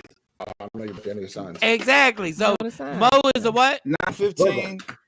And Shawty's a what? 8/26. And Shawnee and Jay Black is a what? Yeah. I'm Virgo. And I'm a what? You're a Pisces, a little bit of fishy. Why the fuck? I'm not asking you, Jay. Why are you such a busybody, dog? Why? I'm not asking you. Because Dexter read us. He know all of our vibrations by this point. As soon as we talk to him, he knows. I just asked him our birthdays. He don't remember our birthdays. Why are you a busybody? You don't control this. I asked him. He didn't know. Okay. All right. First. All right. Let's do the affectionate thing because it might not be true. Who's the most affectionate? So that's a trick question based upon what's showing up here. Because everybody on the panel shows up affectionately. Except the person Jay. that, but that's interesting because Jay and Mo show up as two of the most affectionate. But this is Mo. Hey, right? So you can see that the little nigga heart right here is disagreeing. And hey, this first time Dex is wrong. This is the first time I can't agree with that. It's the first time. I'm affectionate. I guess it depends on what affection is. Exactly. Okay. No, I'm a nurturer. You're right. I'm nurturing. There's a demonstration that can come. Hold on, Jay. Bring your sensitive ass on IG. Bring your sensitive ass on IG. Hold on. But it doesn't mean that this is somebody who's like. Once again, the energetic is that of like a mountain, right? Somebody can be on a rock. Oh, now that part. See, that's what I'm saying. Then. Okay. Right. And Mo's is also similar, but it's more like the diamond, right? Something that is reliable, something that is going to see the value in an experience and also try to bring that out in other people. That is the level of affectionateness, making sure people recognize their value. But you all four have it. Mike's is the sun, so sometimes it can burn you, right? His delivery is coming in hot, right? You understand what I'm saying? So there's still, but it's life giving. You just have to understand his language. And Shawnee as well. If we see this kind of Six of Swords here, she takes a different approach, like waiting until people ask her opinion, and then she'll share from her perspective. So everybody has it. Everybody just you got to show up differently. Okay, so with those cards, who is the most difficult in a relationship?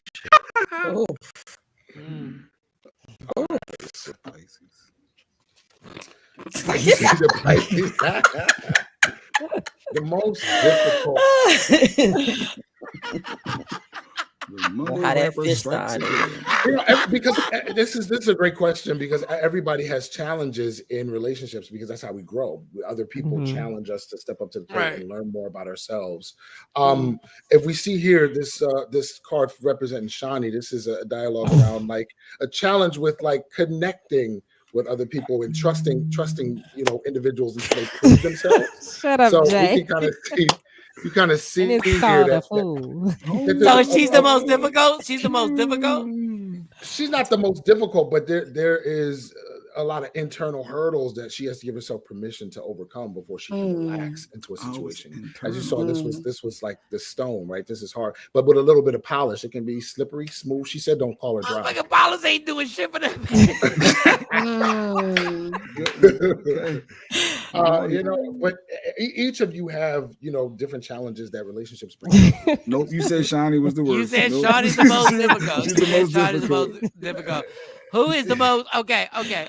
Who is the most naive? Okay, action. Who is the most naive? Just in general? Yes, in general. Who's the most naive? Who just falls for stuff and just Don't play. Be real. Just flip the cards and be real. Be real. Tell them that truth. My guy says it's you, Mike. Thank you. Thank you. So I'm gonna but I'm Mike and his bleeding heart. Mike and his bleeding heart. But I'm gonna explain why. So the piece is really that you have really great ideals, right? Things that you recognize that things can happen if you envision them. But there are times when people you trust may not share your vision. And so that can bring down and cloud sometimes some things. So it's really a dialogue about, what's the word I would say? Making sure you engage with people with the appropriate boundaries. And making sure people, No, I went out the circle. I went outside the circle. My bad. Like, you're right. Yep, I did. The person in our group, in these three squares, the person who, that's right, me too. The four squares who will not ask for help. The person that will not ask for help when they are in need of it. Actually, it could be you too, Shawn. This is great because I just broke out this deck. These motherfuckers are arguing. Y'all helping me warm it up. The person that will not ask for help. I got 25 cents. I'm about to bet. It's Jay. Jay Black. Jay Black. But I ain't want to say nothing. It's not that He'll take help if he absolutely needs it, but it's going to be a long time. He got to exercise and exhaust all opportunities first. That's facts. But that's once again, that's if we think about. Can you flip Sexy Mo's cards? Can you please flip? Because I think the person in this. Listen, I'm not challenging you. I know you know what you're doing, but I know the one person that has never asked for help ever, and I know she been in some fucked up situations. Damn. What? Why I gotta be dysfunctional? Mo has never, ever, like literally, I've actually gone to Jay Black like, yo, I'm in trouble. And Jay Black, he hasn't said he's in trouble, but he's been like, yo, do me a favor. Like, can you do this? The one person, and Shawnee's in the same level, but the one person that because I've known Mo for like goddamn 15 years now. Hunger. She has never come to me and ever said, I really need help. Can you please just flip her cards? I'm not challenging you. I'm just saying. I'm just like, in terms of what? I mean, what are we looking for? No, the question is like people who don't ask for help. Oh yeah, well, she showed up in this as well, but she didn't show up as being resistant to asking for help. Oh, resistant, Jay Black. Yes, I get it. Right. Sorry. So Jay Black, this is Mo's card. This magician card is the change of heart card. So if she gets a whiff of something that worked better, she's on to the next thing. Like and that's one of the benefits of the higher functioning aspect of Virgo is that they are flexible. Inflexibility is a dysfunction of Virgo. Okay, the last question. I'm not dysfunctional. Sorry. Let that ride. I am not dysfunctional. No, but flexibility means that you're malleable. Virgo. You're able to change. You're able to adapt to change. So if something comes your way, you able to boom, bam. All right, this is not what was working. that word? You said malleable? Malleable just means that you're flexible, like that you're bendable, you're moldable to change to you're something bendable, else. Jay. You're bendable. Always. Pause. No, deal within your reality and keep it moving. Okay, who's the saddest person in the group right now? The saddest. Wow. Yeah. Saddest. Goodness. Yes. Who's somebody while going we're all on camera smiling? That's so. It's such a. No. I know, right? Dex, Who's the person going through the most right now? Just flip the card. All right. Jay Black's bendable. You might be surprised at this answer. You, Mike. Mike. Why would you put that card up? Damn. Why would you even do that? Why would you do that? Well, it just represents. You asked. You told me to flip them. That's Mike's going through the most. Wheel of What Fortune. does that mean? What does that mean? Mostly what it means is great artwork too, right? Manzel's Tarot on Etsy, y'all. If anybody, Black on business, Artman X on Instagram. So go ahead and tag him if you're listening or watching. Anyway, this card just basically represents being like how small-minded thinking can take over our perspective on the future. You seem to be very, very impatient, and that is causing you suffering. That's not necessary. Because I'm impatient. Yeah, you're very. Oh wow! Especially during this time between now and March, impatience will work against you. It'll cause you to move in a way that could undo some things that the universe is trying to make happen. No, you're right. You're right. Patience, Daniel. Son. Yeah, I can't. I can't. I can do one more, and then I got to run. Who's getting married? But did we? Isn't somebody literally engaged? Well, it's three people. It's three of them not technically married. Me, Mo, and Shawn. Yeah. So you got three Who's options, getting man. married? Who's getting married? I'm sure it won't be me in this one. Yeah. Yeah, he's already married. And Suge Knight already got him by the throat. So the question is, who is getting married? Yeah, who's getting married? Who's getting married? Me, Mo, or Shawn and Scott? Well, don't say or. What if it's more than one person? Oh, well, who's getting married? Oh, okay. Well, I guess you can reframe that question. Well, we know Shawnee is getting married, so this number 3 is showing up here. Shawnee getting married? Shawnee's not getting married. I'm sorry, Mo. I was all excited. No, that's not running down the aisle. Next April. That's not what the cards say about Shawnee. This is what the cards say about Mo. Okay, so Mo. So it is going to happen. All right. That's it. Ye of little faith. All right, that's it. Well, interestingly enough, Mike Shawn is popping up here too as a possibility in 3 years. But I said that at the last reading last week, I didn't see it. So there's something that's wait. You said 3 years? Within 3 years. Well, you're coming home, Mike. 2025. You are moving home. Wow. There's a shift.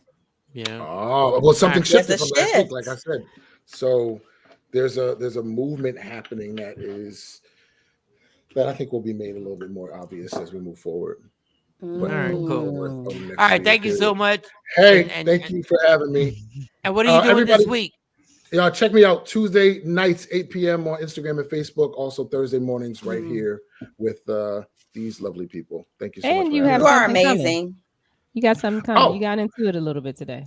Is that an announcement? Yeah, Wait, is it about to be a major announcement?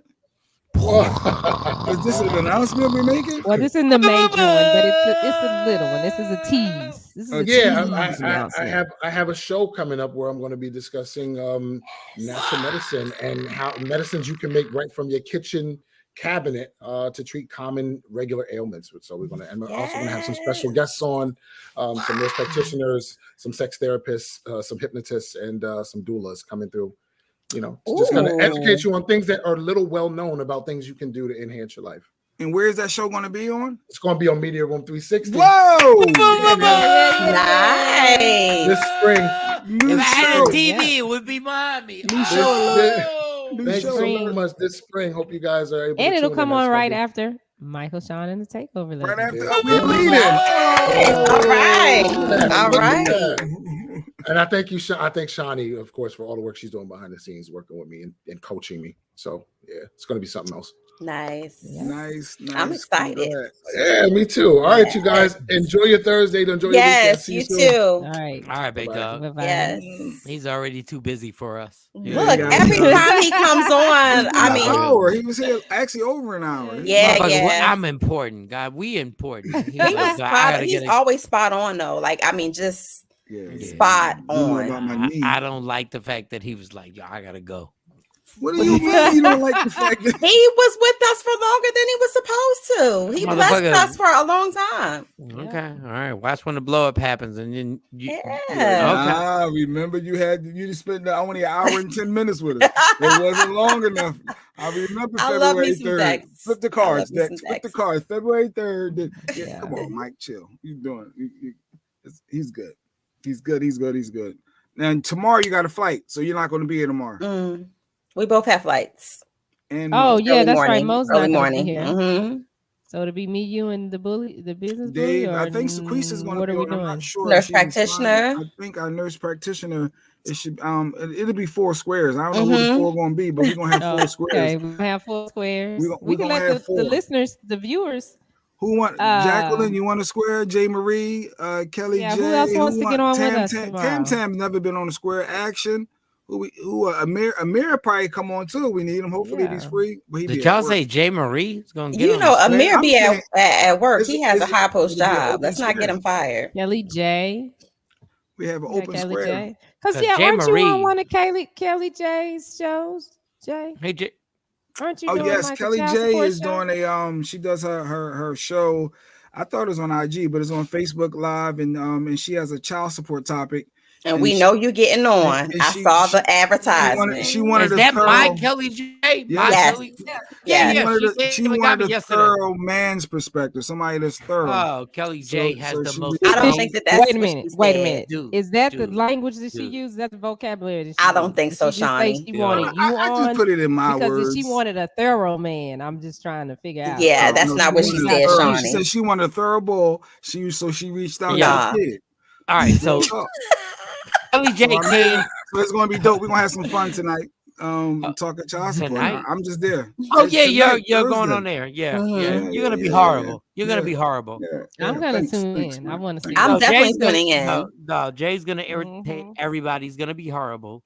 No, I'm just going to speak my mind. Whatever questions are asked of me, I'm going to give my opinion, and that's like that. I got a headache. Are you sure you're ready for this? Because that whole child support thing is a big trigger. I don't know. Like, are you ready for this conversation? This is a trigger. I'm scarred by child support. I just said it's a trigger. I just said. Why are you not, Jay? Oh, I don't. Jay, why are you Kelly? not I think we need to run it on Media Room too, so everybody can see it. Jay Black, why are you not over that situation? Like, why are you not? I'm never going to be over your kid. When you're done dirty and you're scarred, you're scarred. You're scarred for life in some cases. All right, so healing is counterintuitive. All right, so Kelly J, the person doing this, I want to shout her out because she came here yesterday and was like, she helped me so much. Shout to Kelly. And we love Kelly. Went to Home Depot, did the whole thing. But Jay, why are you still mad over something that happened? I think it was a decade ago. I think she just wants child support from a thorough young bulls aspect of opinion. Yeah, but why are you mad? Why are you still mad? So I'm giving that opinion from my experiences of child support, and that's what I'm gonna share. But Jay, why are you okay? Once again, I can't share my opinion that I went through. No, that's not the question, Jay. Okay. The question is, why are you still mad over something that happened over like you want a thorough bowl? Like, why are you still mad over that? I'm not mad, Mike.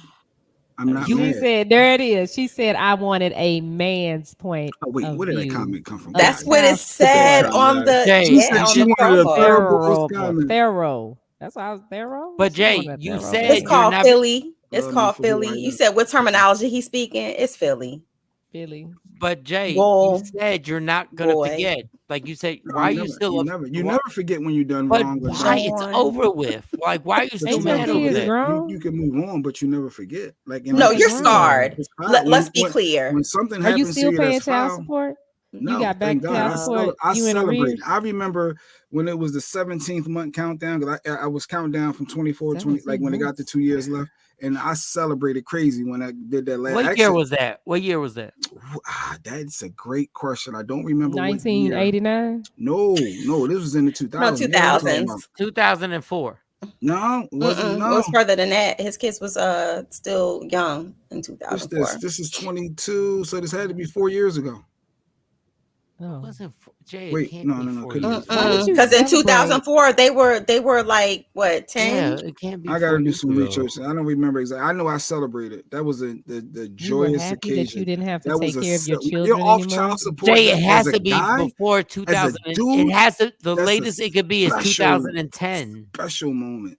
Oh God. Because you didn't have to take care of your kids. You made that last payment. Oh God. To take care of your children. To take care of your kids. You can call it what you want. To take care of your kids. To have to help to financially support your children. All right, go. I'm gonna save it for Kelly J. Because you just go. Go ahead, why are you? Because as a mom, I know I'm gonna probably forever have to in some way support my child. In some way. That's not celebratory. Yeah, it is celebratory when you. You know what? Whoa. You almost got me out of character. You almost got me. That was for me. Okay, hold up. That's not supposed to be. That's supposed to be for me. That was me. That was me that did that. You're supposed to be. Shoney, that's for my yelling. Okay, my bad. But I ain't never heard Jay like that. Like, No. That was more than an octave. You yelled at me. Dang, Jay. You bastard. Maya. What up, Maya? Hey, Maya. Good morning.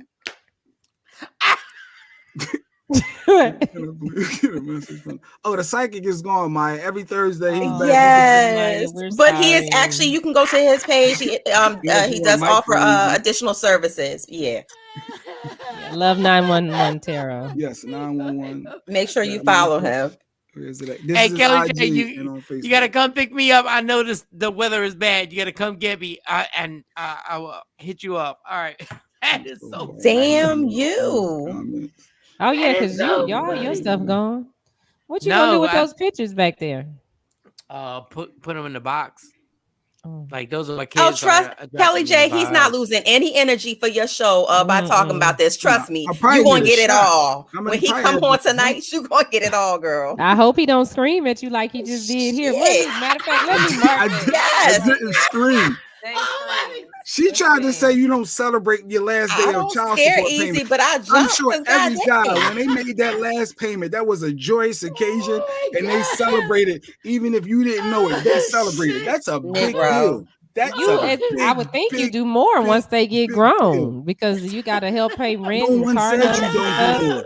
No one said you don't help out your kids. When it's definitely for the kids. It's definitely for the kids. Who is it for when you sending it?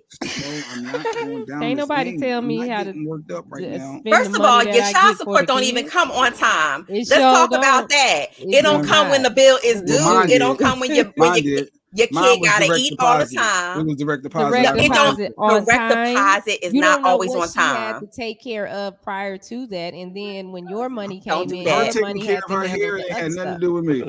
Yes, it did, because if I didn't get to get my hair done because I had to pay for the kids' fees, then when your money come in, I'm going to get my hair done. Wait, guys. Wait. The funniest shit for me, because I'm not in this argument, is Mo said direct deposit ain't always on time. That is Cause the hell it ain't. And every black person who got direct deposit know what I'm talking about. Direct deposit went off on exit 6, like direct deposit. Y'all go ahead. It shouldn't be called direct deposit. It should be called delayed motherfucking deposit. This is my last day in my apartment, so I'm smoking a Black and Mild right in front of y'all. Oh, you gonna smoke your we ain't gotta take a Black and Mild break. We ain't gotta take a Black and Mild. Yes. And I'm sorry, and I missed J. Marie. Yeah, Shiny was rocking hoodie. I had it on the other day as well. Dirty Words Apparel. Check out the website, Dirty Words Apparel. Actually, she got a new line too. She got some new stuff. Yeah. I need the workout gear.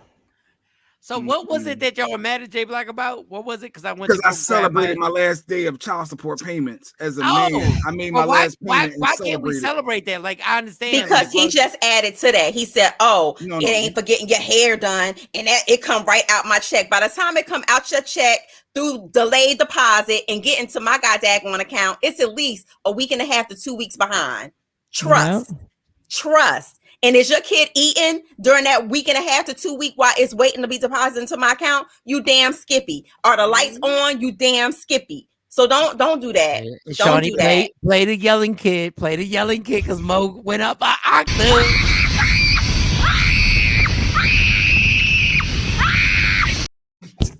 She did go up an octave. That's because you yelled at me. Jay started it. I went up an octave because you said something that I thought was asinine. So I went up an octave. Listen to Jay in this vocabulary today. Oh. Black History Month. Black History Month. Spell it. Alexa, how do you spell asinine? Asinine is spelled A-S-I-N-I-N-E. Done. Now you spell it. I just did. No, not Alexa. You, Jay Blackmouth. All right, but so I'll be rocking with Kelly J, and then we just have some fun, just generic conversation, tonight. Yeah, I'm not on Facebook. She got to air it on Media Room 360. I don't know how to we got to put it on Media Room so everybody can. Because you have to go Facebook Live, and I'm not on Facebook, so you have to do Media Room. Yeah, I know how to log in here. Kelly J, let's talk about that. It'll be easier for me because I don't even know how to do Facebook. To be honest, I never did it. Never go on Facebook Live. Buddy, I've never sat back and watched it. I've never watched y'all. Just go. Y'all keep going. I'm not bitter. I'm not bitter, Tam. He's a bitter black man. Mm-hmm. If the shoe was on the other foot, his black ass would be like direct deposit. Shit ain't come yet. Different. But Jay, a bitter dark skinned black man. Hold on, let me see if I read this right. Because because Hunty J Black sound extra bitter. And in caps. Not the Hunty. And he is. Look, here she go. Look, she got more. Like Tam is on the roll like that. Who is bitter? Equal. Jay Blizzle. She's a hater. Tam supports my wife buying multiple shirts, and this is how she treats me. Wow. What up, J. Marie said? When I say that's my word, smiley, all crying faces. So Jay, you still mad? I'm not mad. I could speak my truth of how You're scarred. It was foul, and they realize that they You're know scarred. they're getting over. They know what they're really using that child support money for. They can act like they Who is they? Baby, make clear. Who is we? Who is they? Who is they? Whoever it affects, whoever that hit home to. How about Jay that? Black, you better be glad there's some internet and mileage and some squares between us. Yo, I'm so glad I'm not yelling right now. I'm so glad I'm not. Go ahead, y'all. Keep going. No, because if it hurt, it was whoever it hurt, it hurt. It's okay. It hurt they're a bitter woman too. Kelly J said there. And Kelly J, Yes, you got to pick me are. up. All right, go There ahead. are. Go ahead. He said, Kelly J, you got to pick me up. There are. But Jay Black, I have a big issue with you saying that child support is used for other things. And at the end of the day, the money that comes into your on account, some of these guys to file income tax. Ooh, honey. Baby. That is a vagina word. Ooh, honey. Ooh, God bless. Go get it. Go ahead, y'all. No, because Jay Black, every time we talk about child support, Jay Black wanted all the time. He always throws all women in one box. Y'all use it for your hair. Y'all use it for your nails.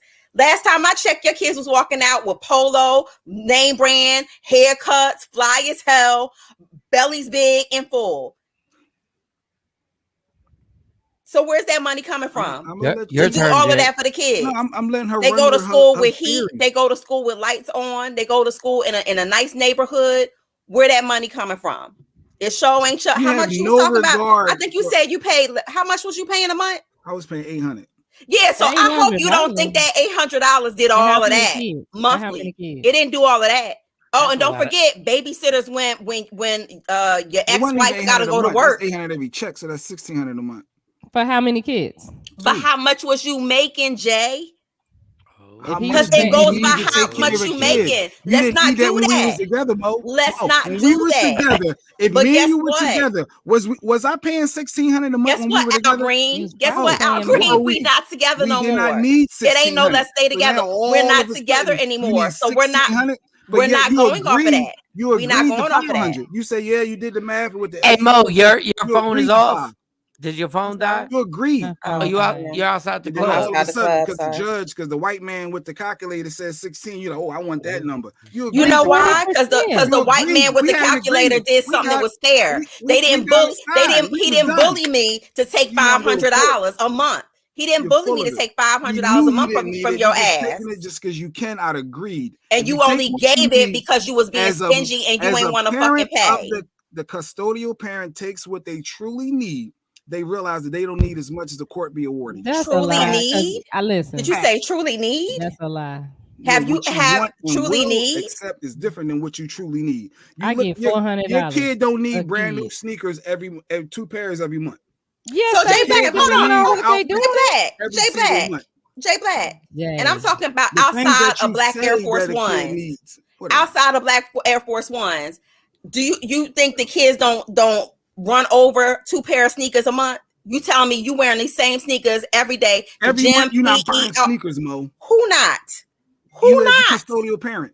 You're not buying I am a custodial parent, and I can tell you I do. Every freaking month. So you got 12 pairs. So Gabe got 12 pairs of sneakers right now for the last 12 months. Or they get sent out to Goodwill. You know why? Because them things be ran over. Mo, you full of it. You're full of it. Nah. You're full of it. Jay Black. If you want me to believe that my kids run track and they play basketball, show me the last 6 months of Foot Locker receipts. Jay Black, and it don't be just from Foot Locker either. What? No, you're not buying. You're not buying Target. What I mean by that is there are other brands and higher end shoes that people buy outside of Foot Locker. I splurge on my son before I splurge on myself. You know what that means? You are horrible money manager. If you're spending horrible money manager, additional funds let me help you, baby. Run through every month, baby, let me help you out. Let me help you out real quick because my son is well taken care of. Because you just said me. Why are you? You said horrible money manager. Yes. How about when your check is delayed and I'm able to still take care of a house? Hey, how about that? Hey, guys. I'm not lumping everybody. Guys. Hello. Do not lump every female into that situation. situation. Your situation is completely different. If you want to tell a whole goddamn story and why you feel the way you do. But don't be attacking females about some goddamn child support because of one situation and one female that you dealt with. Don't do that. I'm talking about Mo. Don't do that. And I ain't gotta say nothing else. I can't share my opinion. Obviously, no, because you lump every female that's receiving child support. Sneakers every month. Every child, every person. So let me ask you something, Jay Black. And because let me help you. Let me help support my logic. Jay Black, do you have a pair of Gucci sneakers, or have you ever? No, I ain't. Have you ever? You've never owned. You got Gucci glasses. Don't you got Gucci glasses? Well, I do splurge on glasses for myself, but okay, so it's a splurge, right? It's a splurge, right? But that's the only thing it's a splurge. So you're telling me. Wait. Can we get never splurge on my kid? Mo, no, can we if you can get it, I'm why not can't buying my Gucci kid glasses get it? every month. Well, I'm not doing it every month. And I'm not going through them and losing them every month. Guys, can we? Mo, can I get it's you 10 o'clock. I gotta go. See, Jay Black has. My wife said we was going out to eat this morning. Wait. I hope she don't take you nothing. I hope she make you a choke sandwich. I'm out because I hope she makes you a choke sandwich. Get you on IG Live for the last. All the comments, Shawn. I'm sorry. 5 more minutes. 5 more minutes. Can I get you on IG Live? Jay Black done pissed me off this morning. That's all. Okay, wait, y'all. Wait. Okay. This was supposed to be with Kelly J, and I hope Kelly, if it's like this tonight, I don't know. I don't know if I want this heat. You say you just wanted a male's perspective. I'm just sharing my experience with child support and how females need an itemized receipt. They need to do certain things to really justify the funds. Are they money managing properly, or are they just wanting more money from the baby dad to help support them financially in other areas for other kids, for other things that they want? No. And Mo is just proving my point about wasting money for no reason. It's not needed. All I'm saying is now Jay Black has said what he said, and now we're on IG Live. So Mo, it's your turn. Go get it. Jay Black used $800 as a talking point. $1,600 a month. It was $800 every 2 weeks. Right, based for 2 kids, based on how much money you were making. Let's make that a point first. Everybody's not paying what you pay. That's number one. And I'm sorry if your experience was with a woman who wasn't fiscally responsible, but don't you ever call me out and say that I'm not fiscally responsible because I want to treat my kid to something that I actually own. You got Gucci glasses on, right?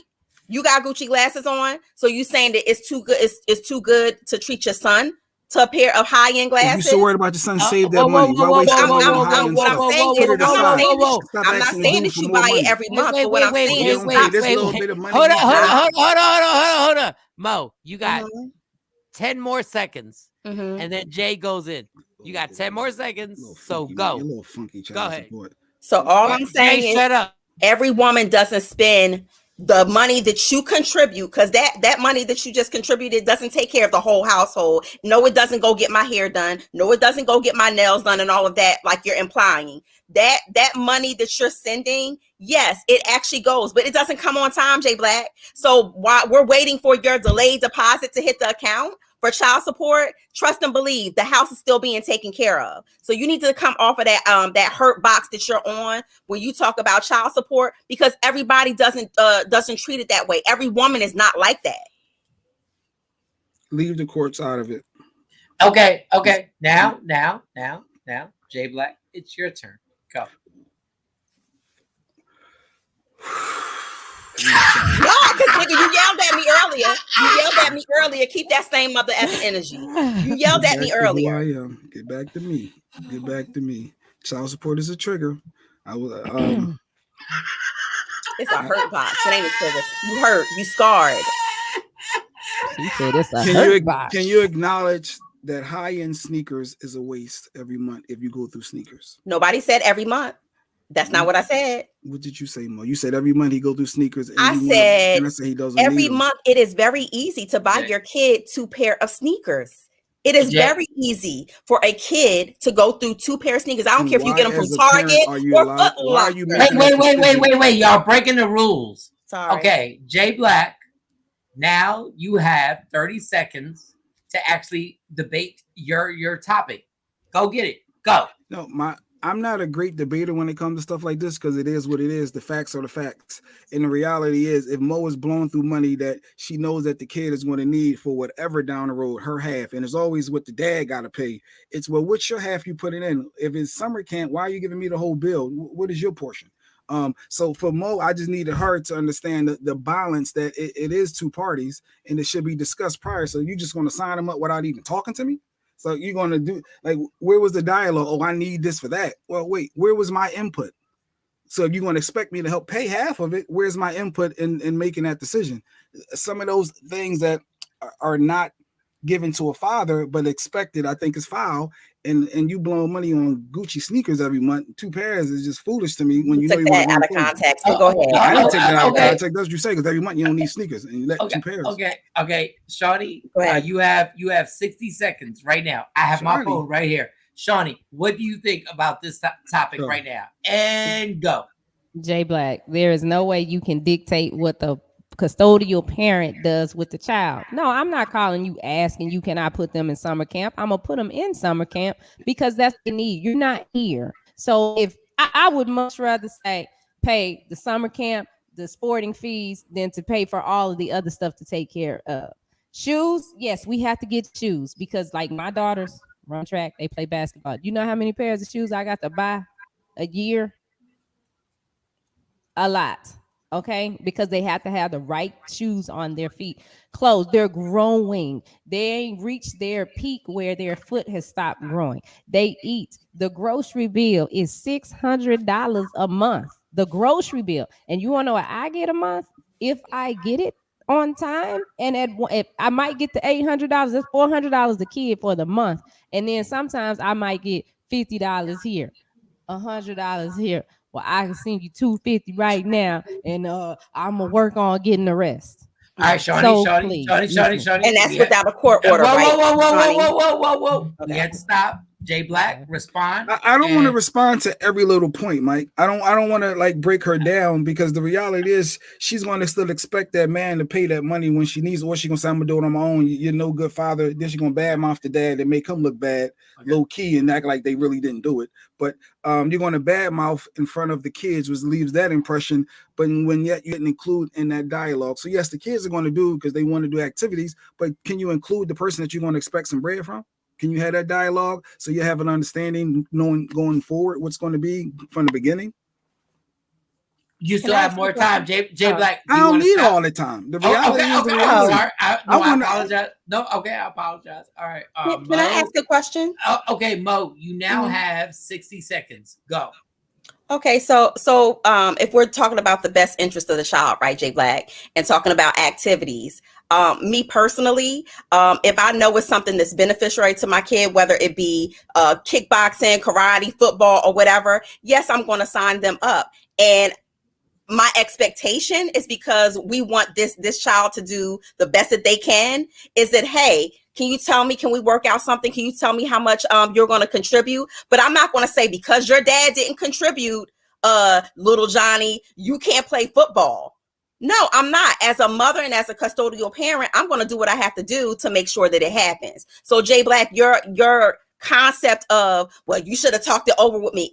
Okay, what kind of conversation do we need to have whether little Johnny is going to be able to play football or not?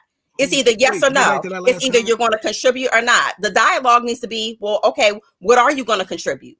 Child support, 9 times out of 10, if it's going off of how much you make per year or whatever, you're paying the bare minimum allowable by law. In Shawnee's instance, and do you need that amount? Wait. Mo, like, legit. Wait. But that comment. Okay. No, it's my turn now.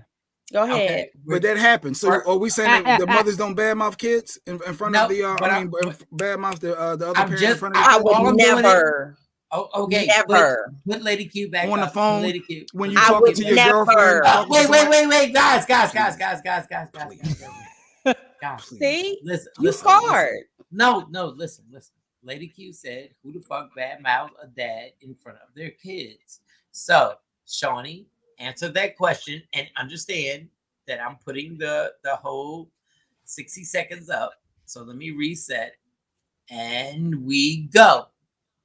Who badmouths the dad? Some people do that. Thank you for being honest. Some people do.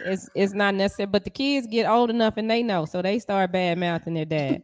But when you talk about like child support, like Mo was saying, my child support situation is my court order because I work well with the dad and don't want to argue with him all the time. Well, really, he only ordered to pay about $200 a month because he asked me when we go to court, can he say whatever. I don't feel like going to court. So say whatever. But at the end of the day, I'm going to put my kids in whatever I want to put them in. Yes, I'm going to call you and say, hey, listen, track season is going to run me about $8,500 this season. Can you pay that? Can you just take care of that?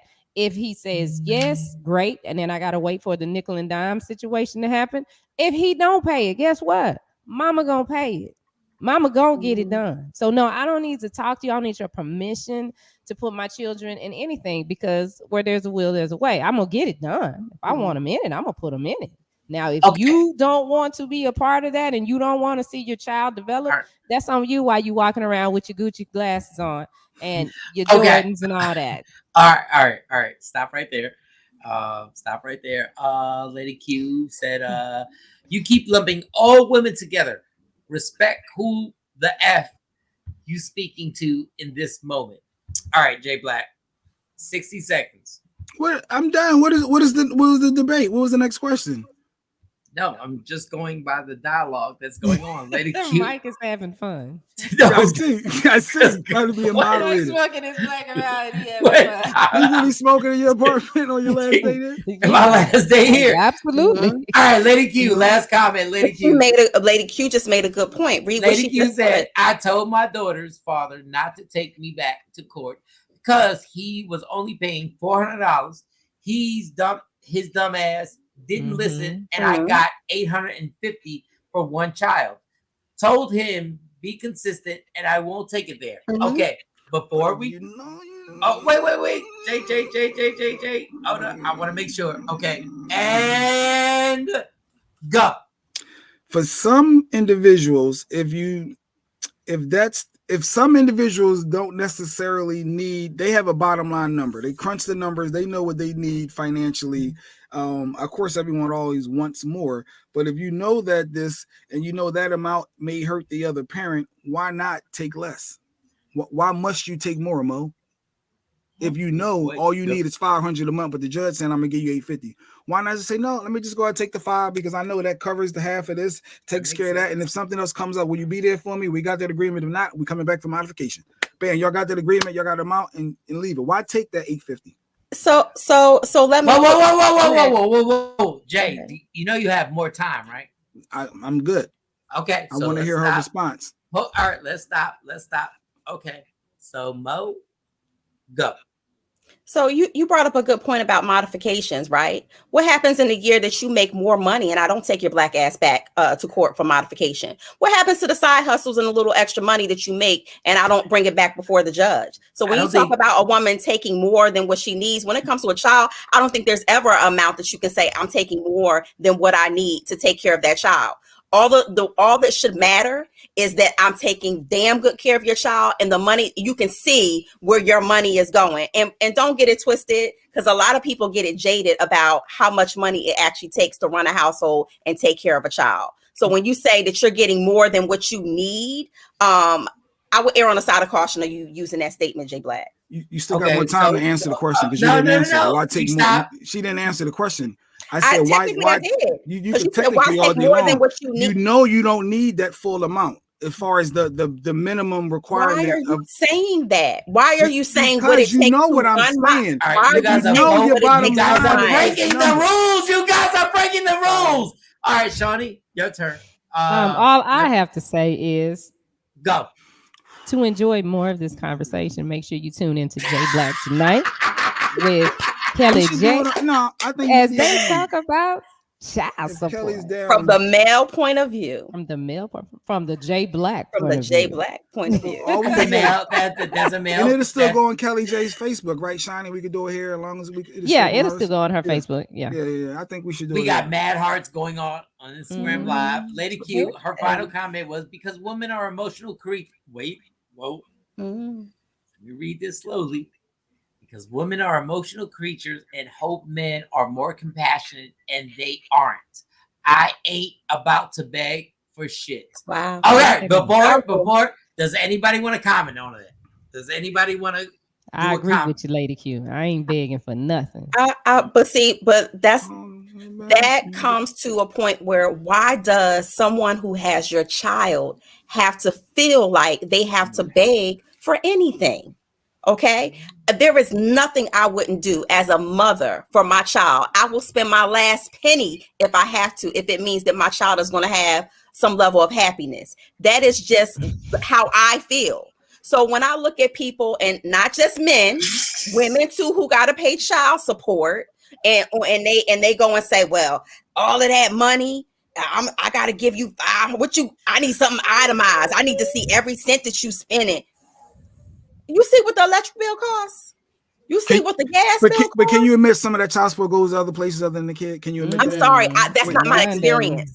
I can't, because that's not my experience. I know I spend that and then some on my kids. So that's not my experience. No, can't co-sign that. Oh, the money that I spent on them for this that's just all okay. J Black, you think that's you the budget only your money every month. You know what you need. You know where the bottom line is going to, and where I'm on a budget, all right. But guess what? Guess what that entails? When your money don't come, I still got to meet that budget. I still got to make it work. And that's most women out here and men who are the sole custodial parent of their children. That's what they face.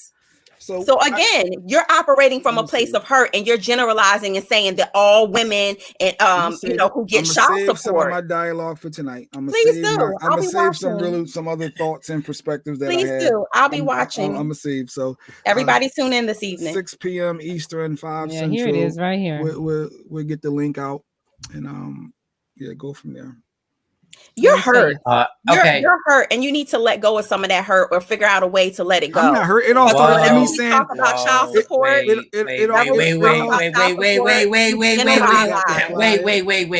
Everybody talking about this conversation is hurt. Everybody has and putting everybody in that box. Wait, I haven't said anything. So I'm just saying this. Everybody's conversation right now is based on their experience on how somebody used them and was unfair. From Mo to Shawnee to J Black, everybody has their version of how they were affected and how somebody used them, and it was unfair. Now, I would love to defend J Black because I think J Black is bringing up some valid reasons. The reason why I don't, because when I was in this situation, J Black ain't give a fuck about me. So this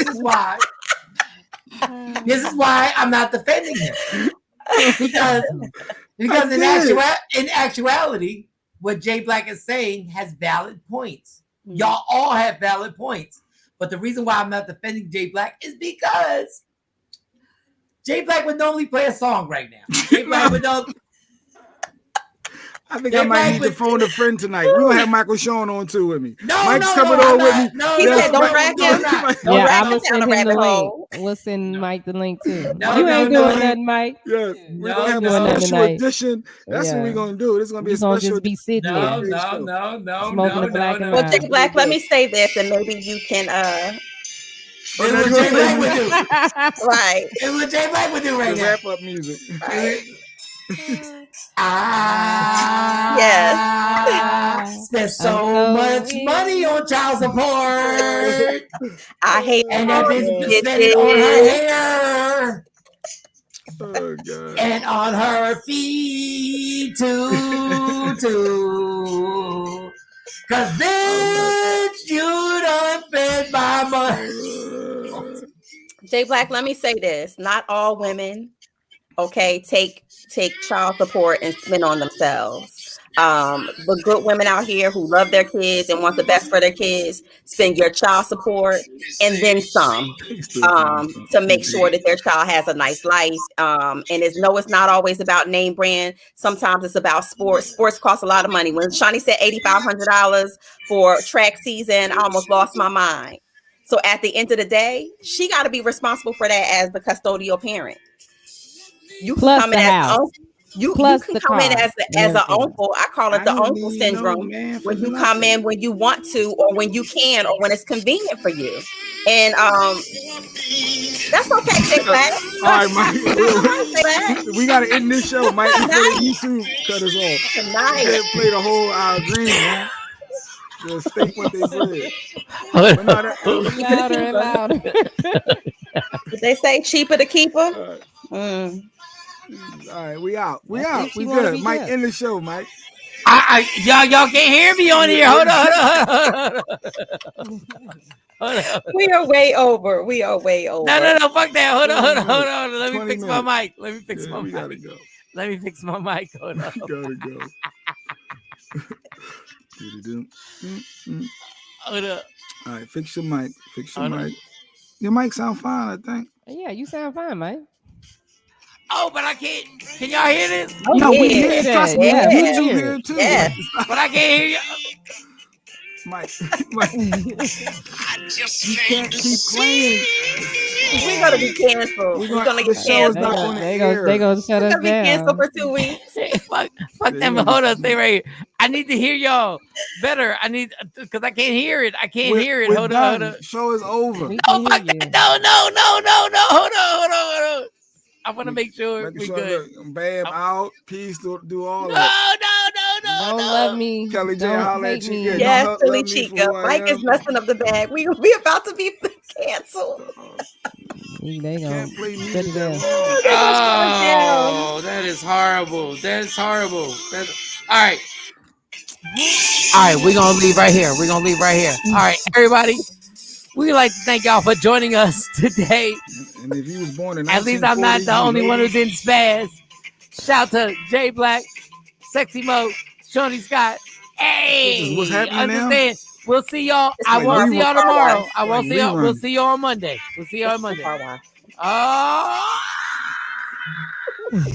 Michael Shawn and the Takeover Legends, where the truth hurts, but also makes you laugh. Baby, tap in. Tap in. Don't never stop if you want to be on top.